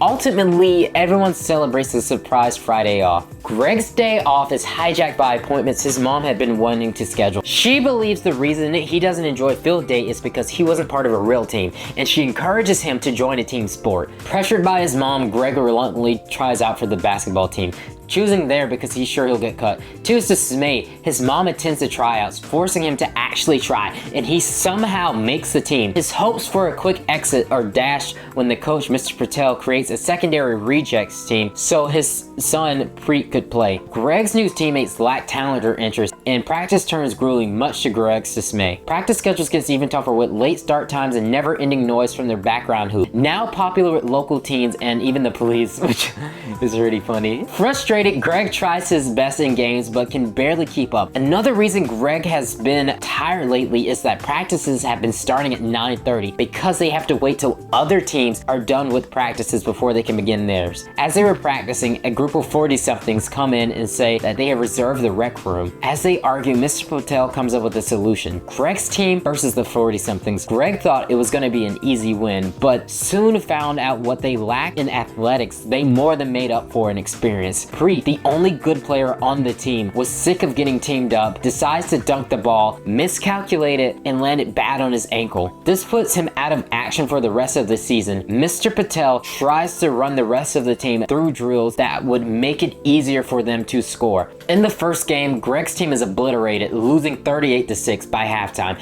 A fierce pep talk from Mr. Patel fails to inspire them, and they continue losing in spectacular fashion. Greg's team faces rival Slacksville in a disastrous game. Greg benched most of the time, even joins the crowd in booing his team, which is terrible but kinda funny. When he finally plays, the team humiliation reaches a new level, ending at 103-2. The team sponsor drops them, and they continue losing by a large margin, often against younger or backup players. At the end of the year banquet, Greg's team awards are pretty bad. Mr. Patel gives his final speech, dismissing Greg's mom's suggestion of a second chance tournament for teams without wins. Undeterred, Greg's mom volunteers as the coach and hands out fresh, nicer uniforms to rally the team. With a focus on team building rather than drills, Greg's mom tries to improve team morale. The team heads to the tournament venue, an old prison. After narrowly losing to the Mathletes All-Stars, Greg Mom reveals that they keep playing until they win. They face off against the Brawlers, who resorts to actual fighting than playing basketball. Greg's mom didn't expect them to still be here after day one and decides to book a hotel room. Greg's mom tries to give the kids a pep talk, but it doesn't go as well as she hoped. In the penultimate game, Greg's team went up against the only girls team in the league, ended up dominating them. This defeat sets up Greg's team to face off in one last match to avoid being called the league's worst team. Greg's mom was desperate for a win, so she decides to make a last-minute change for the lineup. Just as she was about to announce it, out walks Preet and Mr. Patel, looking like they came straight out of an anime, surprising everyone, including Greg's mom. I told you he'd come. Sorry we're late. You wouldn't believe the traffic. Although she hadn't called them, they were there to show their support. But Greg's mom wasn't looking for a cheerleader. She wanted players. When she asked Preet if he'd be willing to play even with the boot on, he agrees, eager to get to play the game. With Preet's help, Greg's team finally had a chance and starts taking the lead. Just before halftime though, Preet accidentally steps on the opposing point guard's foot, injuring him, and they all start clapping for the child, which is wild. Instead of forfeiting the game, Greg's mom makes a surprising move by substituting Greg in a play for the opposing team. She calls him her secret weapon, but Greg starts to realize her intention. She actually wants him to lose. Greg, however, doesn't really care much about winning or losing. He just wants people out of his personal space. When the ball lands in his hand in the final moments, he throws it backwards without a second thought. To everyone's shock, it went into the original team's basket, meaning Greg had technically won against his mom's team. For once, Greg got to see what it's like to be the hero. His new teammates lifted him up as they carried him out of the stadium, so he got to enjoy a victory ice cream with his team, savoring what it felt like to be a winner. Meanwhile, his mom and former teammates watched on inside their car, which is just brutally hilarious. The book started weak, but it ended pretty good overall. After Disney acquired Fox, they quickly set to work on animated adaptations of Diary of a Wimpy Kid due to the film rights that came with that deal. This new animated movies marked the third time the original Diary of a Wimpy Kid book had been adapted, but its animated format feels particularly fitting. The cartoonish, chaotic settings in Diary of a Wimpy Kid seems to work better in animation, letting the humor and hijinks flow in a way that better fits the spirit of bringing the books to life. This movie largely condenses the books into a series of memorable moments, with more digestible pacing and familiar character tropes intact, though it doesn't shake up the status quo. There are some noticeable changes. For instance, Greg's mom comes across as a warmer and more inviting, which is refreshing shift from the last portrayal. On the downside, Manny's 3D character design is rough, probably one of the worst 3D depictions since Fairly Odd Parents' Jorgen von Stringel. In the story, Rodrick warns Greg about the harsh realities of middle school, even suggesting that he ditches Rowley, who he seems as a little too childish. As Greg and Rowley face their first day, they're separated by different classes and only see each other at lunch. Greg finds himself navigating not only middle school social hierarchy, but also the legacy left by his older brother, Rodrick, and the dreaded cheese touch. On Halloween, Greg's mom tries to push Manny into tagging along, and Greg's dad has his own intense take on trick-or-treating, reminiscing about dumping water onto troublemaking teens, taking advantage of Manny's presence to get extra candy, only to be ambushed by teenagers who chase them down. The adventure ends with Greg's dad unknowingly soaking them with water as they reach home, and Manny snitches on them, getting Greg grounded from video games. The chaos escalates when Greg accidentally injures Rowley with a well-aimed ball throw, resulting in Rowley's arm getting broken. Greg feels more proud of his aim than remorseful, even pressuring Rowley to not tell his parents the truth. When Rowley returns to the school with a cast, he becomes instantly popular, and Greg only tries to benefit from it, only to be shunned with his classmates discover it was Greg's fault. In a desperate attempt to gain attention, Greg tries to have students sign his fake cast, but nobody wants to. Looking to escape Rowley's shadow, Greg tries out for the school newspaper cartoonist position, pushing Rowley away when he offers to help. While Greg lands the role, his comic is censored into something educational, making him regret it. Meanwhile, Rowley's lighthearted Zooey Mama comic becomes a hit, and tensions brew until the two friends argue and drift away. Greg, left alone, attempts to hang out with the bizarre Fregley, only to realize he took Rowley's friendship for granted. The Halloween teens eventually return, forcing Rowley to eat the infamous cheese. Greg, seeing his friend's distress, finally steps up and takes the blame, proving he's learned the true meaning of friendship. This adaptation ending feels especially well earned, with Greg and Rowley finally reconnecting over their shared love of Twisted Wizard. This animated iteration captures the book's charms and closes with a satisfying and earned heartfelt ending. After years of dreaming about fame and fortune, Greg has second thoughts, realizing that being famous would mean constant invasion of privacy and mistrust, even from his family. Greg quickly shifts his hopes for fame to his brother Rodrick and his not-so-great band Loaded Diaper, which you know. Squad. Rodrick is convinced that his band could achieve stardom if they win an upcoming Battle of the Bands competition. After reading about 16 of these books, I've come to the conclusion that the author likes to start with a very vague topic introduction and eventually builds up to whatever the main plot of the particular book will be about. I don't know, this is like the 6th book in a row of it starting like that. Homie is out of fuel. I'm out of fuel too. Good lord, they won't let him stop. Rodrick, inspired by the looks of rock stars, insists that his band needs a trendy makeover. After realizing how expensive that is, they settle for a party store costumes and enlist their moms to take their photos, which ends up looking like a spring catalog. An attempt at mall photography leads to awkward baby portrait photos, none of which they can actually use. Ultimately, they decide on a calendar print to save money. Rodrick believes the key to winning the competition is performing live, but Loaded Diaper's van is too beat up to haul their their gear. They enter the Hands on a Van competition to win a new van, but after failing to strategize with food, Rodrick and his bandmate Bill outlasted in a bizarre turn of events. Rodrick decides to grow their fan base via social media, but viewers are more interested in watching the band's antics than listening to their music. Determined to make a music video, the band realizes they need to record an actual song first. Pulling on their resources, they record one song, Diaper Overload, and attempt to film the video at Shooting Star Studios using a preset theme, leaving them with nothing usable. Disappointed, the band tries to get airplay but is turned down by multiple radio stations and resorts to persuading a deli to play their song for a short 30 seconds. Opportunity arises when Rodrick finds an old ice cream truck to replace their van. They attempt to mimic a famous rooftops performance, but it flops. The band then secures a gig at a club called the Headless Chicken, but instead of rehearsing, they brainstorm a dramatic entrance, eventually deciding to emerge from a porta potty. And while midway through reading this,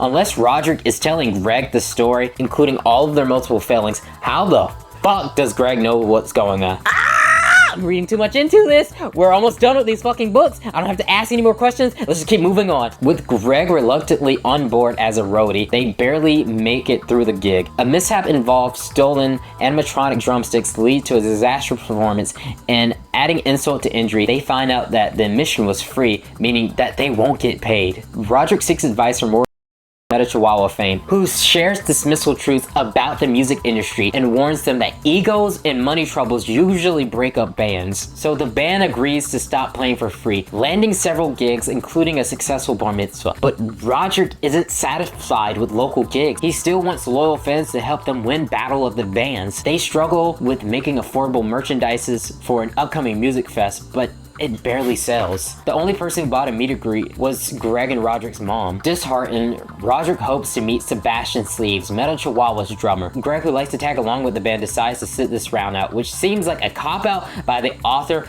remembering that he forgot to include Greg into this story somehow. They finally track him down, but Sleeves tells him that the real rock bands are a thing of a past, encouraging them to give up. Despite Sebastian's discouragement, Rodrick refuses to quit, rallying the band with a newfound passion. His character shines as a determined, heartfelt protagonist, much more inspiring than his usual slacker persona. What Rodrick is such a much more likable protagonist than Greg could ever dream of being. When he is written as just more than a slacker who sleeps all the time, he is very determined and easy to root for character who wears his heart on his sleeves. The stakes rises when Loaded Diaper gains a rival, Stank, who is more polished and even has a sponsor. Tension runs high, especially as Rodrick forces a strict practice regimen, leading to drama when Bill's new girlfriend complicates things. A cease and desist letter over the name Loaded Diaper gives the bandmates an excuse to quit, but Rodrick persists, even auditioning new members. But nobody seems to be a good fit. Meanwhile, Stank is looking for a new lead singer, and Bill quickly fills that spot. With Bill now part of Stank, Rodrick is even more determined than ever to win Battle of the Bands. He manages to fill Loaded Diaper's spot with Greg and two other guys. Side note, where's Rowley? This is like the third book where he's MIA. Did Greg finally snap from all the Zooey Mama jokes? Is Rowley okay? Did someone kill him? I need answers! On the day of the competition, Greg is feeling anxious. Stank is a clear crowd favorite, selling out merch left and right and becoming the talk of the town. Greg just wants to go home, and his spirits sink even lower when he learns that Loaded Diaper will perform last, right after Stank. Watching the bands before them freaks Greg out. They all sound way more professional and polished than Loaded Diaper. When Stank takes the stage, they dominate, making it clear that they're the front runners. Everyone but Rodrick wants to back out, but Rodrick refuses to quit. Greg soon realizes that Rodrick has secretly set up recording of their music and plans for them to lip sync. Things go well at first, until they don't. Rodrick accidentally plays the wrong track. A guy with a suit and a manila envelope shows up to serve Rodrick legal papers, and the security guard from the Hippo Henry's, the place where they borrowed the drum sets, starts chasing Greg around the venue. To top it all off, the legendary rocker Sebastian Sleeves and Warwick Sprinters walk on stage, who are in the crowd, reuniting all four members of Metal Chihuahua. The crowd goes wild, and Metal Chihuahua blows the roof off the place, performing their greatest hits, being the only band to win Battle of the Bands twice. In the aftermath, Bill returns to Loaded Diaper since Stank doesn't need him anymore, and everything returns normal. But after all of Rodrick's hard work and growth as a character, it feels like a letdown. Meta Chihuahua, who's a band that probably won't even be talked about in the next book, swooping in and steamrolling over Loaded Dival's moment is frustrating into Rodrick's journey. I wanted him to have a more satisfying and personal payoff after everything he had endured. The story has a very strong start, but I feel it couldn't stick the landing. This animated version is the third iteration of Rodrick Rules, but it's okay because Rodrick Rules is considered S tier. This movie kicks off with Greg's parents heading out of town for the weekend, leaving Greg and Rodrick in charge. While their mom trusts them, their dad is more suspicious.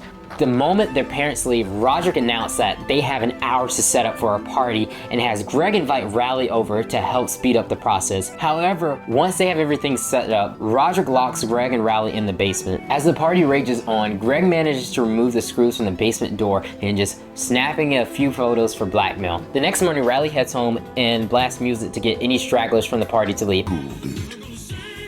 When Greg confronts Rodrick about the party, their parents call saying that they're expecting to return earlier than expected, but sends Rodrick into a panic. Desperate, Rodrick begs Greg to help him clean him up, and Greg reluctantly agrees, but only after Rodrick promises to pay him back. They just barely get the house clean when they discover the bathroom door covered in Sharpie graffiti that reads Rodrick Rules. In a panic, they replace it with Rodrick's bedroom door, hoping that no one will notice. Suspicious, Greg's dad snoops around and makes Greg nervous. Greg then demands that Rodrick pays up for helping with the cleanup. Rodrick offers life lessons as a repayment, and to Greg's surprise, he actually enjoys them, especially the drumming tips Rodrick gives. Greg meets the members of Rodrick's band, Loaded Diaper, including Bill, a 35-year-old who plans to enter a talent show. Greg also has an act in the show, assisting Rowley with a magic routine he's not too excited about. Greg's dad is still suspicious about the door, though Greg insists he accidentally broke it. Their parents make plans for another weekend getaway, but this time they leave the boys with Grandpa at the nursing home. Rodrick soon reveals that the board games at the nursing home are loaded with mom bucks they can use back home. However, mishap leads Greg to the women's restroom, sparking an awkward chase throughout the nursing home. Later, Grandpa commends the boys for spending time together, something Frank never did with his own siblings. The following Monday, Greg realizes he's forgotten about his life science project and in desperation trades mom bucks with Rodrick for an old project. But Greg soon realizes it's a failed experiment on sneezing plants. Frustrated, Greg demands his mom bucks back, but accidentally exposes the photos he took from the party to his mom, who grounds both him and Rodrick. As revenge, Rodrick takes photos from Greg's diary, including one of the restroom incident, and threatens to send them to Greg's friends.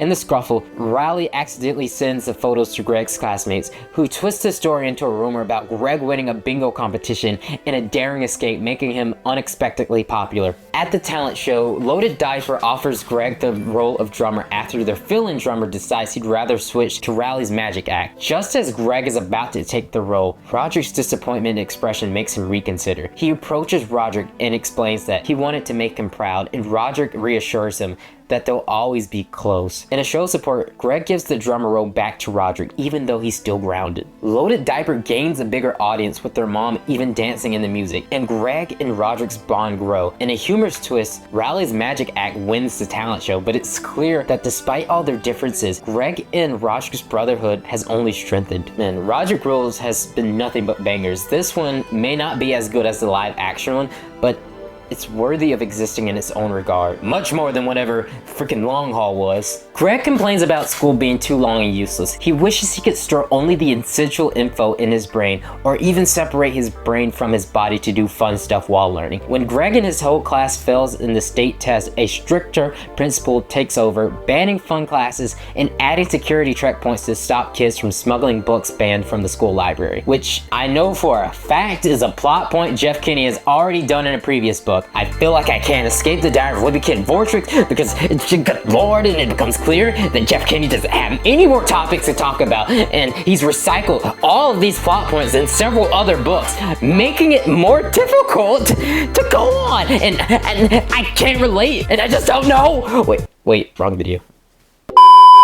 The principal launches a reward program where top grade students can earn perks like early dismissal or access to the teacher's lounge. To earn these perks, kids start cheating, but Greg sees through the school scare tactics. Rumors spread about hidden cash in the school from a former principal's embezzlement scandal, leading students to bust holes in the walls trying to find it, which, I don't know, this book seems more like, hey, let's just throw a bunch of ideas in a pot and pull out what sticks the most. The principal enforces stricter bathroom rules, giving kids only a minute to use the restroom. Surveillance in the boys' bathroom increases due to students roughhousing there. A school protest breaks out over fudge dogs, a tofu chocolate snack banned for causing food poisoning. Students riot and a compromise is reached to allow 1.5 fudge dogs per person, even though the tofu chocolate combo sounds awful. And as someone who's been vegan for a while, chocolate and tofu together is an awful combination. I'm just let you know. Due to budget cuts, Greg's school loses supplies and services, including heating, lighting, and pest controls. Students are now responsible for bringing basics like staples and clips. Teacher bonuses are also cut, leading to staff quitting or being laid off. The remaining teachers have to double as the school nurse, while janitors are replaced by a Roomba.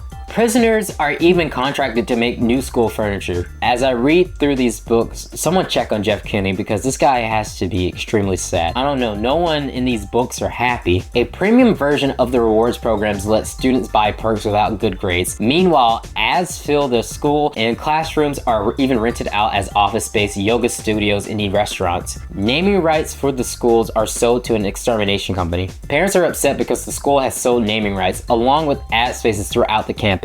In response, the principal proposes a new revenue system, renting out classroom space like storage units. Determined to raise record funds this year, the PTA recruits students volunteers for a big event with 2 sections, a silent auction and a dance area. Later, when the event transitions into a live action where prizes include principal for a day, when this item comes up, Greg's mom is determined to win, ultimately outbidding her rival. With her victory, Greg finds himself appointed to the role, which mainly means he has to do morning announcements. According to the principal's office, Greg is surprised when the principal hands him a name tag and key to every room, taking the chance to take the day off. At first, Greg is excited until the secretary hands him a list of responsibilities, including fixing a sink problem and handling troublemakers. Soon, kids catch wind that Greg is giving out candy to troublemakers, so they start acting out to get some. After resolving that, he meets with the teachers who air their grievances, which only annoys him. Just when he thinks he's caught a break, the vice principal announces a special event where, as acting principal, Greg has to kiss a small little pig. At this point, Greg quits early. There is panic when it's announced that the school may close if test scores don't improve. If this happens, students will be transferred to neighboring schools, so the parents step in, hiring tutors to boost scores. Greg realizes he'll be sent to the less desirable school if his closes, so he's forced to study for the standardized test. But just as everyone's settling in to take his test,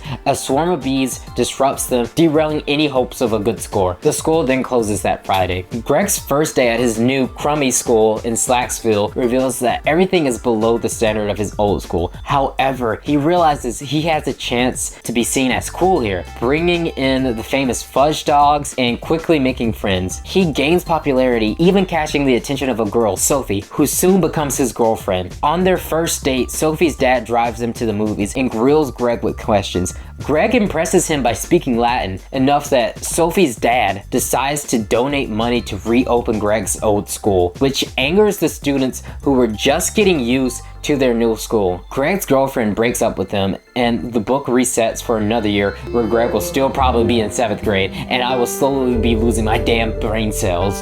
This is the last animated movie so far.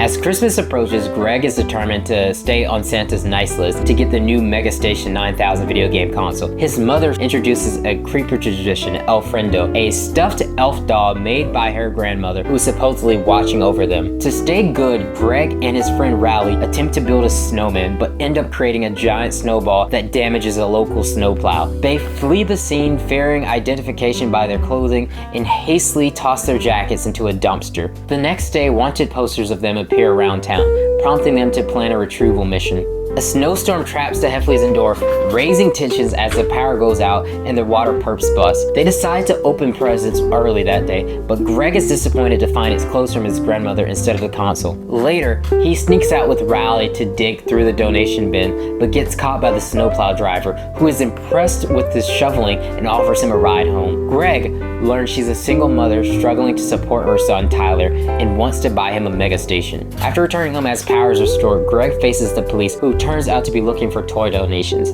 Moved by the snowplow driver's story, Greg gives up his mega station to her and Tyler.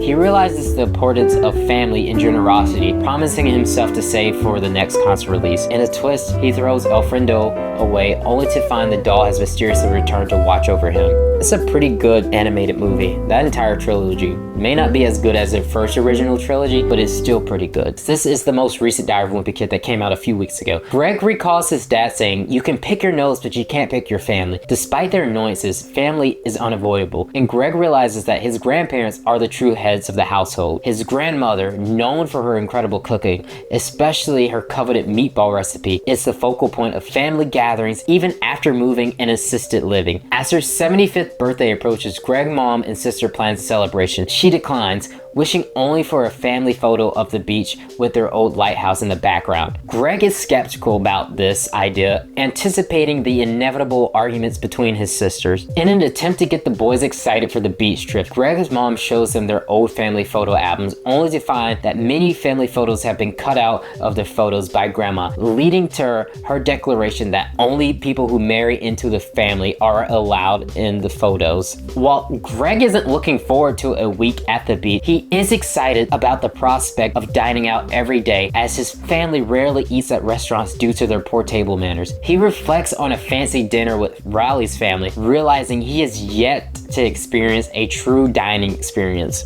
Dreading the ferry ride to the beach due to his fears of boats and pirates, Greg recalls his experience on the ferry, including the unpleasantness of seasick passengers. His mom hopes to arrive at the beach house earlier, but ends up being late. The arrival of Aunt Veronica and her famous dog causes tension, leading to Greg's realization that he feels left out of the influencer world simply because he doesn't have a phone, which supports my theory that these books are either shot out of order of a main timeline, is a multiverse, or the author just forgot that he had given Greg a phone like in 3 books already. An argument breaks out between Aunt Gretchen and Greg's mom over parenting style. Gretchen believes that she is too much of a helicopter parent, which after reading 18 of these books is true. As sleeping arrangements are settled, Greg and his brothers feel like refugees. Greg's Aunt Keiki and Aunt Andrea arrive afterwards. Greg's mom gets a well with Andrea, but can't stand Keiki. Keiki doesn't like her either, or Greg's dad, which I don't know is weird. I feel like they may have dated in the past, but you know, we'll see. A late night snack raid by their cousins disrupts everyone's sleep. The family wakes up early for a beach day, but Greg is reluctant to join in due to his lack of sleep and concern about shark attack. He prefers to relax on the beach towel rather than swim. Greg empathizes with his dad, who is busy managing tasks at the beach. Greg is forced to fly a kite as his mom insists he has to do something productive, but he soon falls asleep on the towel. When he wakes up, he finds their belongings washed away and panics after mistaking seaweed for a jellyfish. With only one bathroom for 13 people, Greg faces challenges with showering and has to deal with cold water and no towels. His mom sets up a bathroom schedule, which proves ineffective. As the family decides to stick to grandma's tradition of home-cooked meals, the kitchen becomes chaotic with too many cooks. After dinner, tension rises between Greg's mom and Aunt Keiki, stemming from a past incident involving Aunt Keiki's boyfriend. A late-night knock from Uncle Gary, who dresses as a pirate for a failed audition, adds to the chaos. Family is growing weary of the beach and struggles to agree on activities. Ultimately, they opt for a lighthouse tour, much to Greg's dismay as he finds it boring. After a lackluster dinner of leftover, Greg's mom pushes for the family board game, but tension arises, especially during a competitive game Monopoly. When Greg's dad loses, he's forced to street perform as a punishment, waking Greg's mom, who ends the game out of frustration. Despite her annoyance, the rest of the family enjoyed game night and inquires about future plans. Greg takes advantage of a day off to explore town, but after damaging his mom's phone, he feels guilty. The next day, preparations for the family photos are frantic as no one packed matching outfits. The kids' dinner preparation spirals out of control, forcing them to find a restaurant. They settle on Palazzo Pomardo, despite Greg's sister aversions to it. It was revealed that the boyfriend that Greg's mom stole from Aunt Keiki was actually Greg's dad, which I'm pretty sure was a Malcolm in the Middle episode. Oh shit, it is. During dinner, it's revealed that the meatballs taste like grandma's, leading to a chaos and a police encounter. They leave the restaurant covered in pasta, but manage to get a vacation photo together. The family decides to cut their vacation short after a social media post that Greg put out featuring Aunt Veronica's dog goes viral. They sneak onto the assisted living facility for grandma's birthday, only to discover she's having her own party without them to to avoid drama. As Greg takes out the trash, he learns that Grandma's famous meatballs were from the restaurant all along. He agrees to keep the secret with her, as next time that there's a head of the family decision, he would like to be next in line. Nothing out of the ordinary. It doesn't really do anything that we haven't seen in multiple Wimpy Kid books before, but the flow and presentation of this book is pretty solid and was actually pretty interesting to read through. So that's every Wimpy Kid book and movie.